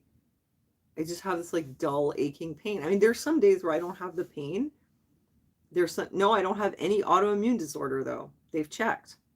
So that's the thing. They'll check and they'll be like, you don't have any of those things. You don't even have arthritis. So there's nothing wrong with you. But I'm like, but I'm in pain all the time. Well, like I say, it kind of comes and goes, but I'll be like, I'll have like dizziness and fatigue one day. I have POTS, so I'll have like fainting, but no pain. One day I'll have fatigue, but no pain. One day I'll have pain, but no fatigue. Then I'll have both.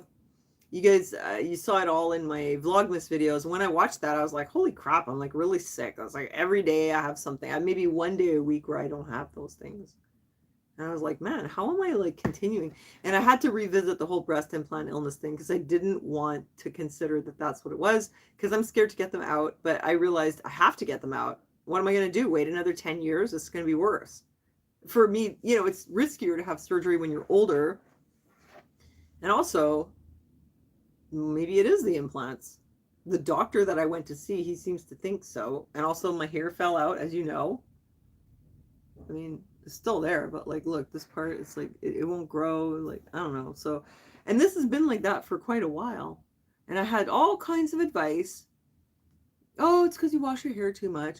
I went through 2 years of washing my hair once a week. It didn't make any difference. My hair just fell out anyway. It broke. It didn't make any difference.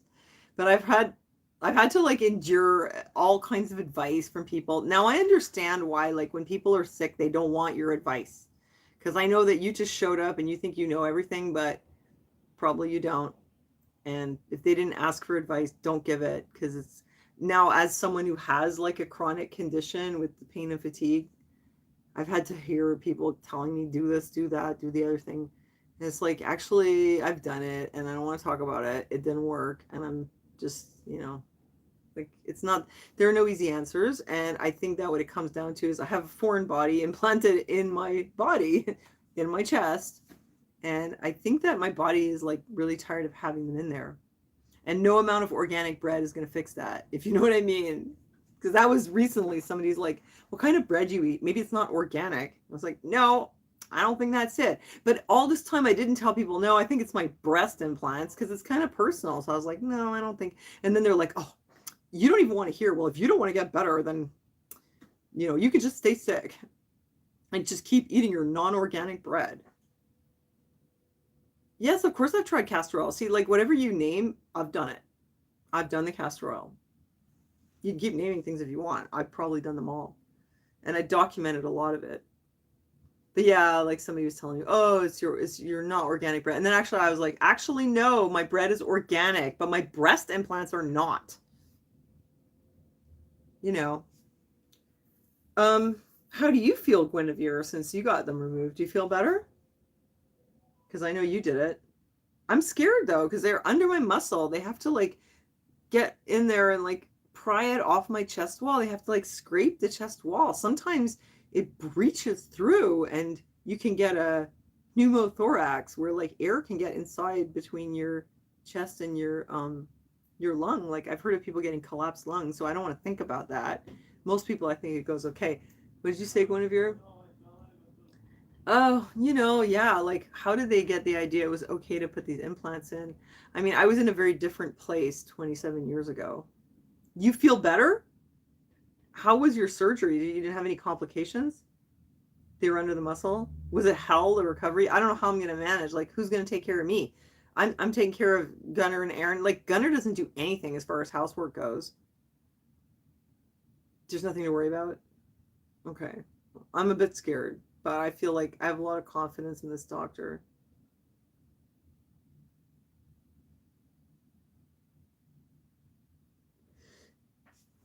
Well, yeah, the oil will help your eczema and things.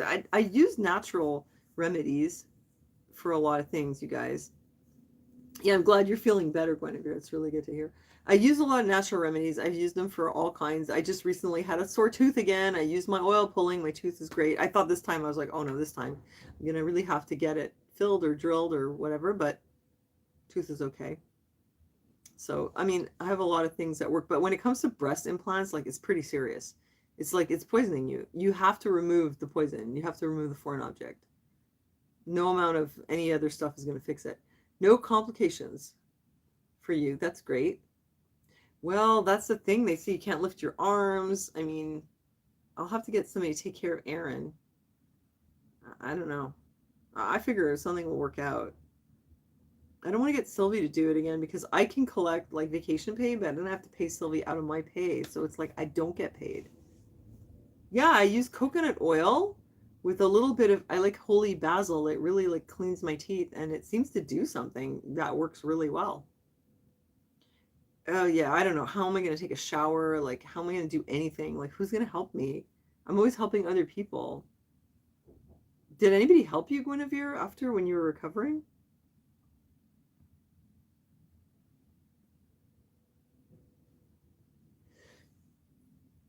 I'm waiting for your answer. How about my doctor? Yeah, he's very well known. He's knowledgeable. Dorinda says, Sonia, there's Facebook pages for women with breast. I don't want to check them out. I'm already on there. I'm already on there. I've been on there for a while. Why are you having the procedure? I need to get my breast implants out. They're 27 years old. I have like breast implant illness symptoms. Thanks for praying for me, you guys. Coconut oil pulling? Yeah, but put the holy basil in it, then you really get that. It's really good.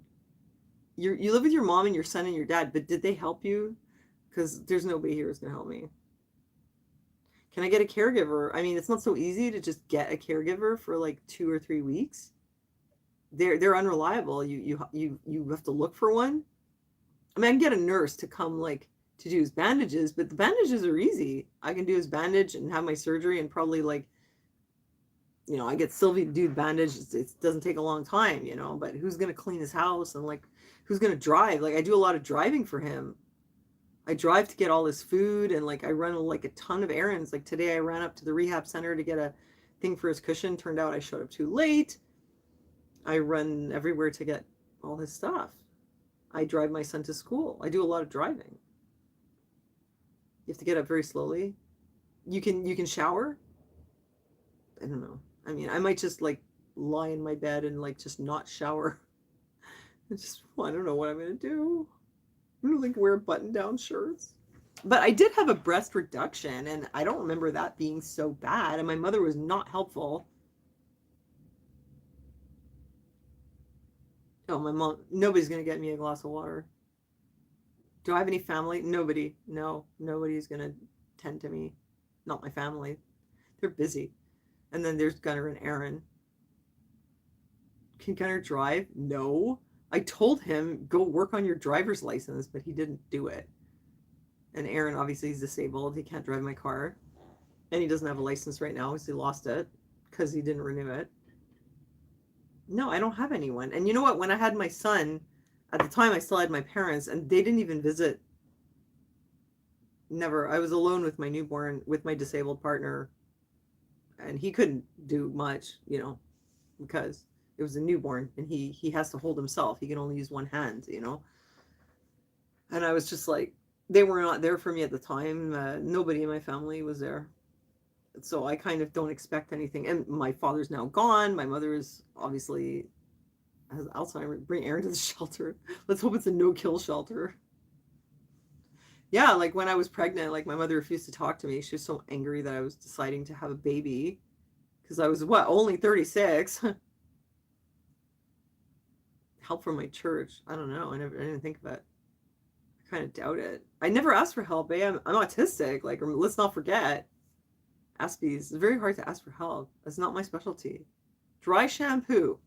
That's some good advice. Meal replacement shakes. Not the Vega protein shake. That stupid protein shake. I just gave a whole bucket of it away.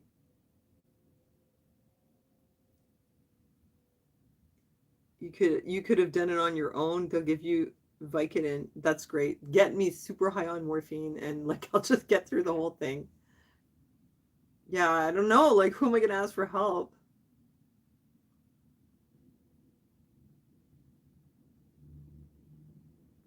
Oh, that's fine. I'll take the Vicodin. No problem.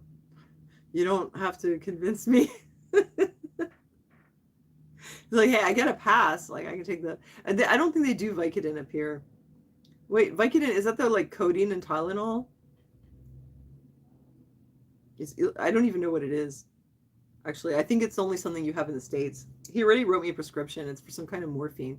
It's probably just going to make me barf. Like the last thing I need. God, I hope not. Well, what is Vicodin? I don't know what it is. I'll have to look it up after. Anyway, I mean, I can't take Advil because of my stomach because I have a hiatal hernia. He gave me a prescription for, I think it was Statex. I don't know. These things like Vicodin and Norco, those are like American drugs that we don't have up here. I don't know what it is. We have Empracet here. It's codeine with Tylenol.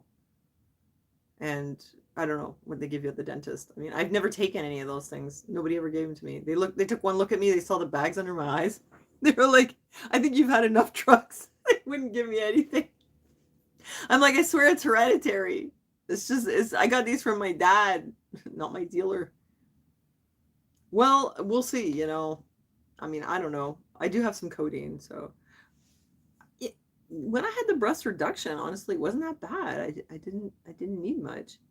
Well, my doctor's gonna prescribe what he thinks, and I'll take it, and hopefully I won't puke. I told him I didn't want Dilaudid. I've had that one before. I hated it. An autoimmune response. No, but I don't have autoimmune disease. Yeah, I'm in Quebec. Oh, kratom, right. Oh, I better not mention that. No, we won't be doing that because, yes, YouTube. No, absolutely not. Well, we'll figure something out. What is autoimmune? What cupcake? Cupcake lover. I like your name. That's cute. What is autoimmune? No, it's not autoimmune. Autoimmune is when you're attacking itself.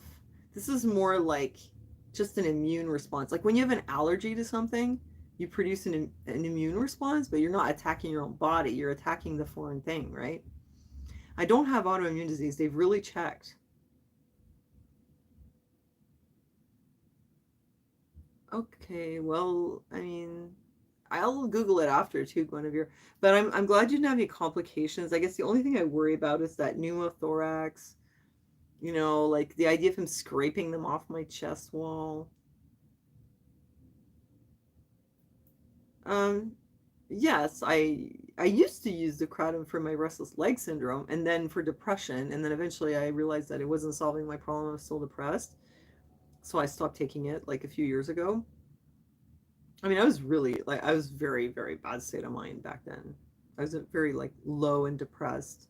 Was not enjoying my life. I was absolutely miserable. Nothing was working. I was going to the gym. I was traveling. I was trying, and I was so. Oh, there we are.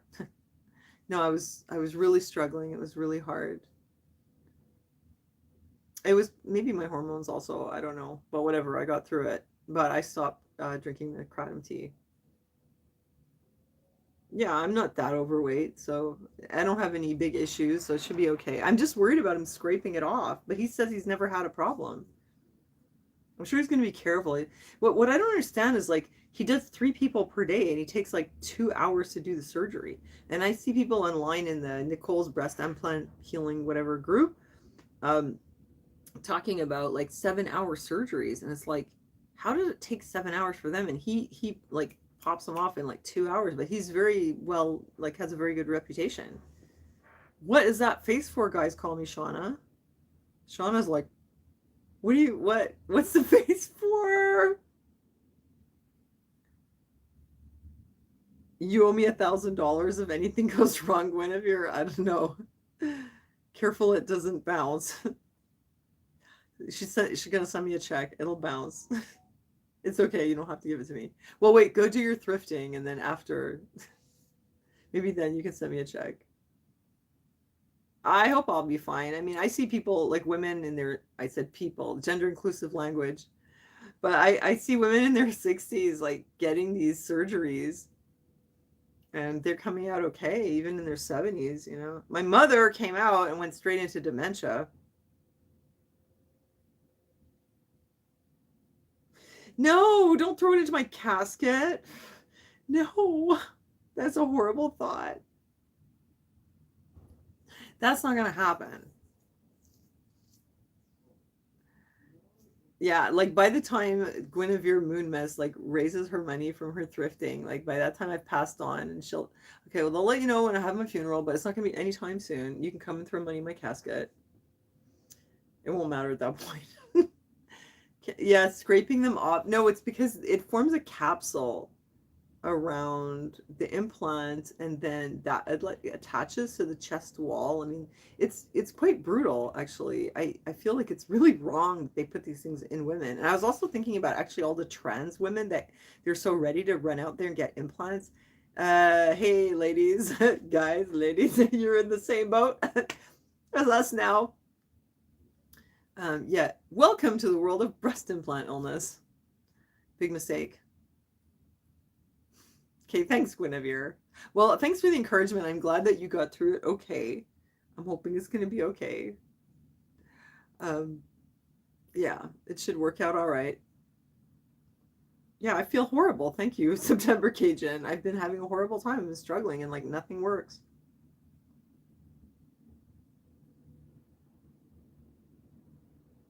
They're saline filled. They're silicone envelope though. So I have silicone in my body. But I mean, look, hydrocodone and Tylenol. Uh, yeah, I don't know what hydrocodone is. I don't know what the brand name is up here. The anesthesia stays in your system. Oh, hi, Rosie. It's nice to see you. I was talking all about my thrifting haul before you weren't here to give me advice. But I'm happy to see you. The anesthesia stays in your system for a few days so that you don't feel all that manipulation going on that they did, and you got Vicodin. You good. No reason to help it. It's gonna be okay. Well, it should be. It should be okay. I have to do it. What am I going to do? Keep these things forever and just. I'm ruined anyway. I can't. I have to try. Okay, well, I have to look at what hydrocodone is. Yeah, and you guys just pray for me. You're only. What? Chow? I'm not sure what that means.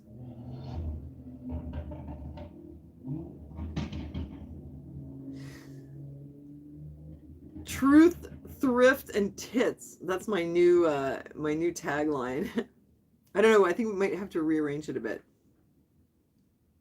Well, with the French accent. Tits, truth, and thrift. That's it. Thank you, Olivier. That's a great tagline. Tits, truth, and thrift. And Hochelaga la. Yeah, and I won't be able to thrift for a while. I'm trying to get all my thrifting in now. I don't know what I'm gonna do. Imagine like I bust my stitches because I'm like out there like carrying all my thrifting hauls with all my bags, and the doctor's like, Sonia, I told you you can't carry anything for 2 weeks. And I'm like, but it was such a good deal, jazz hands. Wait, an allergy that's not a reaction? Hmm?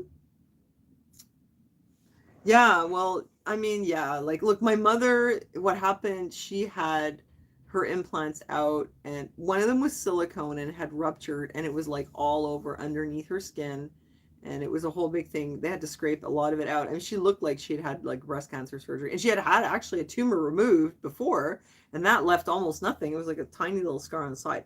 But then when they took this out, it was like, this was all like butchered. I mean, they took all the breast tissue out along with the implant. I don't know why. I don't know what happened. I think it's because one, yeah, they were both like that, and the one of them was like saline, and it busted. The other one was the silicone, and it it was leaked everywhere, and they were scraping it all off. But she had so much bleeding, they had to give her 3 blood transfusions, and then she got dementia. And I think that's what it was from. But I asked my doctor, have you ever had patients who needed blood transfusion? And he said no. So that's the only thing I'm worried about. What happened to my mom, Guinevere, she had her breast implants out, and she bled a lot. And like I said, she had to have 3 blood transfusions, and she had a reaction, and she went straight into dementia. I mean, she went from being very fit and healthy. That's another thing, Olivier. Yeah, I mean, you guys saw her before. She was gorgeous. She was still doing, she was 80 years old, and she was going to the club doing the power pump aerobics. She was super active. She looked amazing. She was driving to Vermont to her country house and gardening, and she was so active. And she got it, and she came out foggy. And we thought, well, it'll get better. But within 1 year, she was like qualified for like Alzheimer's, and we had to put her in a home. It just happened really fast. And she probably had like pre-dementia before that, but I think that her very healthy lifestyle and everything she was doing was like staving it off. But when she got all that blood transfusion, she just, her body, I don't know, couldn't handle it. And I found out from the Alzheimer's Association, I've mentioned this before, but in case you didn't hear it, um, that uh, having surgery with blood transfusions after age 65, there's a risk of developing dementia. So listen, there you go, exactly why. I will hit the thrift store and I'm going to enjoy my life, because seriously, like, what is the point of just like always like not doing the things you really want to do, and like trying to please everyone else and talking about what people want to hear about, and then you never know, right? What's the point of doing all that?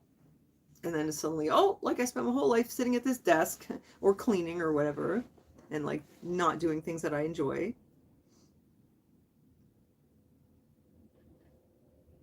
Yeah, I'm not going to overthink it, Dusty. No, absolutely. The only thing is I don't want a blood transfusion. I told him, but he said he's never had one. So, I mean, the rest is absolutely in God's hands. But I know that I have to do it. So, and he said that 90% their symptoms improve. So the odds are that I'm going to feel better after. And you're feeling better, Guinevere, so that's good news. Well, thank you, Elizabeth. Thanks for all your prayers. I mean, I believe that, you guys pray for me. It's going to be okay. I know. Thank you, Pam. God will listen to you, I'm sure. You're like, oh, it's Pam. I better listen. Yeah. No, and I asked the doctor, like, who did my mother? And I said, I thought it was him, because this one, his name is Nikolaides. He's got a Greek name. And I said, I think you might have done my mother implant removal. But he didn't. No, you can't use your own blood, not in Canada. Sorry. You guys have options in America that we don't have. I mean, unless I'm mistaken, are you in Canada? Let me know. I could do that then, I guess, but I don't think so. Anyway, he said that he didn't do it. And I said, well, it was a guy with a Greek name. And he said there's one other doctor who has a Greek name, but he said some things about him that weren't very complimentary or whatever. Apparently, the problem with my mother was because they got busted by doing mammograms. Nobody wanted to deal with them. Nobody wanted to touch her breasts, and they left her like that for years, walking around with the implant sticking out. And she had issues too. Like, she was having trouble like with her heart palpitations and breathing and dizzy spells, and they thought it was her heart, and they even put a catheter through the artery in her leg all the way up to her heart just to look, and they're like, no, your heart is completely fine, it's no blockage whatsoever. And when she got her implants out, all those symptoms went away. So I think that she had some breast implant illness symptoms: shortness of breath, dizziness. She had a lot of migraines too. um, but yeah, they apparently it's not the surgery, it's the blood transfusions. I know, it's crazy. Like, they've tried to give me mammograms, and I always say no. And they're like, "Oh, it's fine. We can do them. And they're behind the muscle. We just put your boob in the front and sandwich it." And I always said, "No way," because I saw what happened to my mother. And they gave her like six in one day. She had a tumor removed, and then they wanted to like check after, and they tried to mammogram her 6 times in a row. And they just totally busted her implants. And apparently it happens all the time. That's what I learned from the breast implant group. There's lots of women with silicone implants that are ruptured, and they all come in and they say to their doctor it was after the mammogram, and the doctors will be like, "Oh yeah, this happens all the time." But the mammogram people won't tell you that. And the breast cancer people won't tell you that either. You know. Yeah, it's common sense to me too.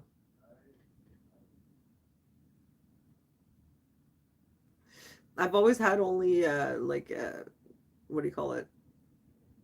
Um, ultrasound. Well, it's scheduled for the 21st. So the good news is I'm going on a retreat with my church on the 14th, 15th, and 16th. That's my birthday weekend. And the week after the next Friday, I'm having my surgery. I think it's going to be okay. No, you can't. First of all, we're in Canada. It's not so easy to sue people here. It's not like in the States. I will sue you, and it's like takes nothing. They're in court all the time. Oh, thank you, Olivier. But also, like, it's very hard to prove. Like, the Alzheimer's Association will tell you this. No, April 21st. Church retreat on the 14th, at surgery on the 21st. Um, yeah, like when I had my reduction and he took off like almost double what he said, I also went to a lawyer, but he was like, well, there's a gray area between the ideal result versus, what you had and you're not happy with. And it's hard. Like there's, there was like a tragedy that happened somewhere, and I think it was Nova Scotia, where they totally ignored this woman in the emergency room who was having an internal hemorrhage. They told her it was from smoking pot, and they just like neglected her, and she ended up passing away. And it was like pure medical neglect. It was right there in the ER. And this went on for hours. She was there with her boyfriend. She even said, I feel like I'm dying. Big story, ended up in the news. Like in that case, they may be able to sue. But for something like with my mother, how can you prove that it was really that triggered the dementia? You can't prove it. This totally a losing battle. We're not going to go that route. Yeah, in the US, it's like better call Saul, like just sue everybody. Yeah, I guess I'm gonna tell them. I'll tell my church, like, hey, by the way, I'm getting my implants out, so thanks for your prayers. I think it's gonna be okay. I'm not like worried. I'm not worried. I mean, I don't like the idea of having surgery, but I have to do it. And then actually, the thing is, like, and if I want to like reconstruct them because they're probably going to be a bit messed up, then they take fat from your stomach and like transfer it. That's the second thing, and then I'll do that much later. Otherwise, oh my god, it's going to be weird in a bathing suit. Let's just say bursting implants due to mammograms. Oh no, yeah, that was absolutely due to the mammograms, but you can't sue for that. Like and nobody would take responsibility, and it's way like down the road now. It's been so many years. It's been like eight years. It's way too late for that. Oh, actually, more. I think it's like 10 years or something.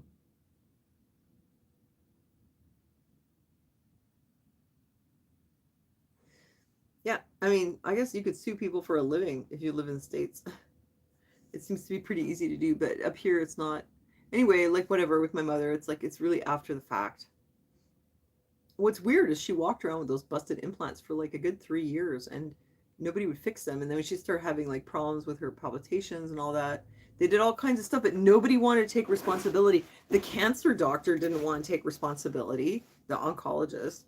The mammogram people didn't want to do it. No plastic surgeon wanted to touch her. Nobody wanted to deal with it. So finally she found someone, but I don't know, man. Like I saw her boobs after, and like it was not a very nice job.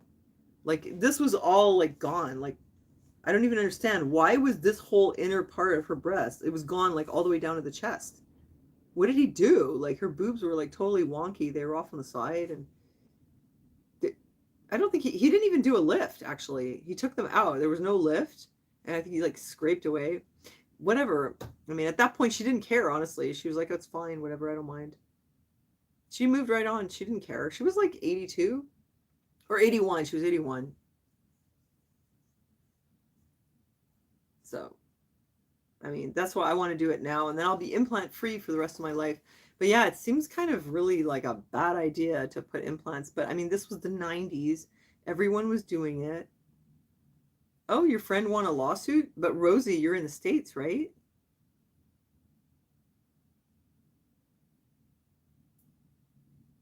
Oh, I'll wait to see what you say about that. I think you're in America.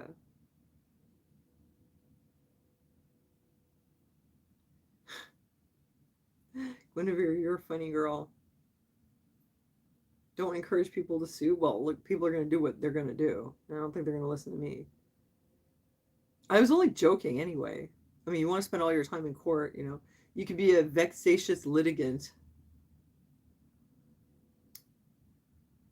Yeah, if they hadn't given her mammograms, it's true, but she did have a tumor in her breast that she had had removed, and I guess they wanted to make sure it was gone. I think I don't think it was cool. She had had them before, and this never happened. I don't know. It was just that day. It was just a bad mammogram. Hmm. Oh my God, September Cajun, that's horrible. You have a friend that was supposed to be a routine surgery on a pinched vertebrae, and the doctor clipped his spine, dead a year later. God, where on the spine was it? Must have been like, how would you be dead? I mean, Aaron has had a broken spine for like 40 years. Intermittent paralysis. His family didn't sue because they knew the doctor's family. Oh my God. Where was it on the spine? Was it on the neck? How do you die from that? Thermography, yeah, that's better than a mammogram. Yeah, I'm sorry, that sounds really awful. Such a nightmare. Well, apparently iatrogenic death is like doctor caused death is like the third leading cause of death. Maybe it's the fourth. YouTube, don't send me the meat grinder, but it's really up there. Rosie, is was this in Canada or was this in the States? Oh, near the neck. Oh my God. Yeah. Okay. So if it was up here, yeah. Oh no. Like you break your neck, you're screwed. Oh my God. That's horrible. See, that's why I don't want to have surgery on my spine because I have like I broke something in there and like the or supposedly and like the vertebrae like one like all the spine is like shifted off the one that it's sitting on, and they can like open it up and like put screws in there, but I don't want them to go near it. I have to just be really careful. I can't lift heavy things anymore. I have to be so careful, or my spine's gonna go like whoop, and then I'll have more problems. But yeah, like I don't want anyone going in there. Oh, your brother's had a broken neck for 40 years? Is he totally paralyzed? Well, I had some bad experience. Oh, he's quadriplegic. That's shitty. Sorry to hear it. But yeah, I had some bad experiences with doctors in my 20s. Actually, this whole breast reduction thing that led to a whole bunch of other stuff. That's when my distrust of doctors started, because it was not only that, but it was all the stuff that came after. I had bad experiences. Well, that's messed up.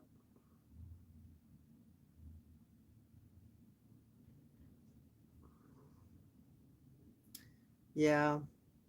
Well, this doctor has a very good reputation, and he's like won awards and stuff. And I mean, there's people who come from all over the world to come and see him. So, like, I'm lucky he's in my city and that I found him. Can he use his shoulders, five flames? What's crazy is that Aaron was supposed to be paralyzed from about here, but he's got all the way down to like the first muscle on the stomach. It's weird because Aaron is actually T4, which is like the fourth thoracic vertebrae. There's 12 of them, so the spine goes up to C6, and then it's T1, 2, 3, 4. He's paralyzed at T4, but his something is not completely broken, so he has a bit more feeling. Barely raises arms. Yeah, I mean that's why like Aaron is grateful that he's only paraplegic and one bad hand, but it's like when you have an accident like that, you're grateful for whatever you have left. Seriously, because it can always be worse.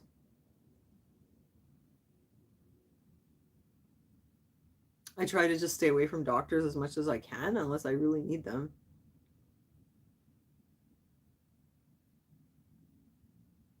People talk about the stem cells, and like I know that they did research on that in the United States. They had done studies on this. It was a while ago. Like I forget, it was the 80s or the 90s. Maybe it was the 90s, and they had people walking again. So you use the stem cells, and then there has to be very intensive physiotherapy. And there were people who were quadriplegic, like paralyzed from the neck down, who were getting back movement in their arms and legs. There was a documentary about it. It can be done. They do it in India as well, and there's some other places. But I don't know why they decided not to continue with that, because that would have saved a lot of people a lifelong disability. But sometimes it seems like the system is more geared to disease like maintenance rather than cure, right? Well, the thing with Aaron, when people bring that up, and we're just kind of like, oh, this again, because he has a lot more going on than just being paralyzed. He's had a lot of other things happen to him. And if he wasn't paralyzed, he'd probably be in an insane amount of pain. And he has had the bones cut in his legs, like from the thigh. Like I'll show you on me. Okay. Oops. From here, you know how your bone goes up here and it goes into your hip? This is cut. The bone ends here because he basically needed a hip replacement, but because he's paralyzed, they don't give him a hip replacement. They just cut the bone and just leave his leg, and it's like a puppet. So that you, if he had something that repaired his spine, he had these like dangling puppet legs. It would be horrible. So, you know, whatever. He's 63. He's just gonna finish like this. You know, he's not. Why is he paralyzed? Oh, it was a bicycle accident when he was like 24. Yeah, I don't know. Guinevere, that's a genetic condition. Um, epidermolysis bullosa. Yeah, that's a really awful genetic condition. You know, it's weird, eh? Because like with all this mRNA stuff, these genetic platforms, I know we're not like super big fans of what they did with it recently, let's just say, but that is the kind of thing that might be able to treat genetic diseases. Actually, it's possible. Because if you're like missing like a protein that your body doesn't make it, that is where that kind of technology could come in to like rearrange your body so it produces something that it didn't. Stem cells can reset everything. That's what they say.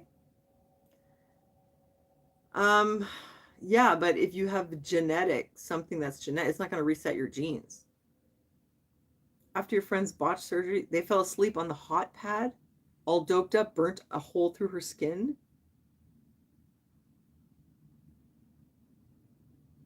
Oh, really? Oh my God, how awful.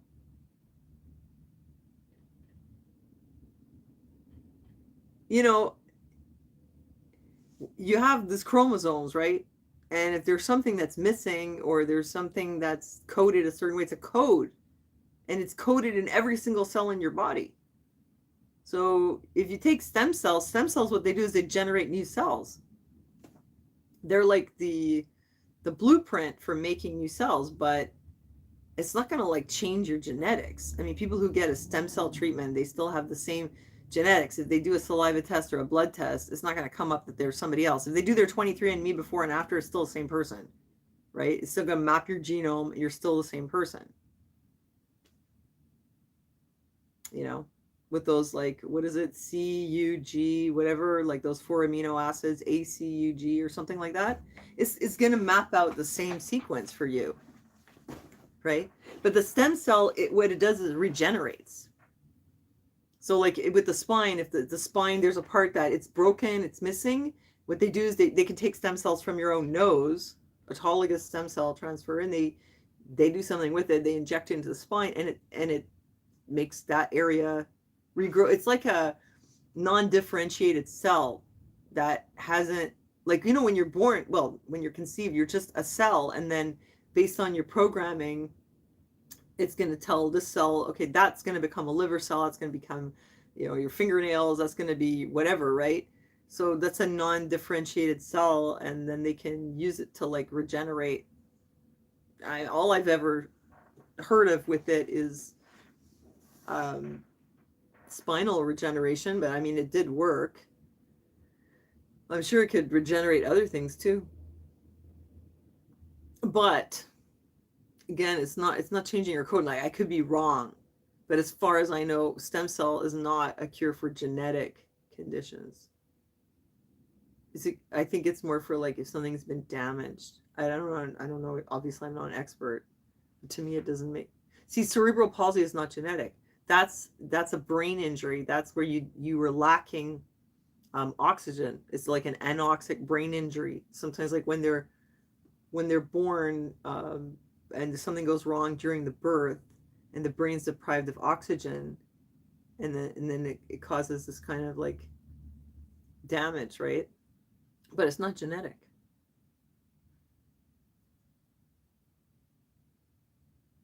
It can grow bad things though, like cancers. I don't know. He got, okay, your brother got 2 stem cell brain surgeries for Parkinson's. He only had some mobile improvements. The second surgery effed up his speech. I guess it's still experimental. But you know, when people are sick, they're desperate. They want help. What about the surgery I'm getting? I just explained I'm getting my breast implants removed, and then I'm going to have to get them reconstructed later.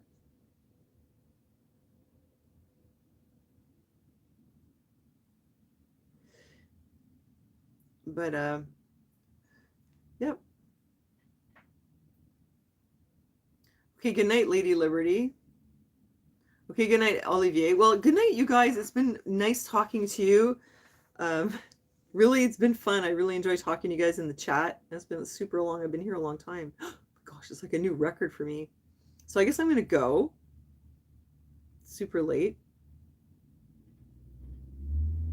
GCMAF. I've heard of that. Can't remember what it is right now.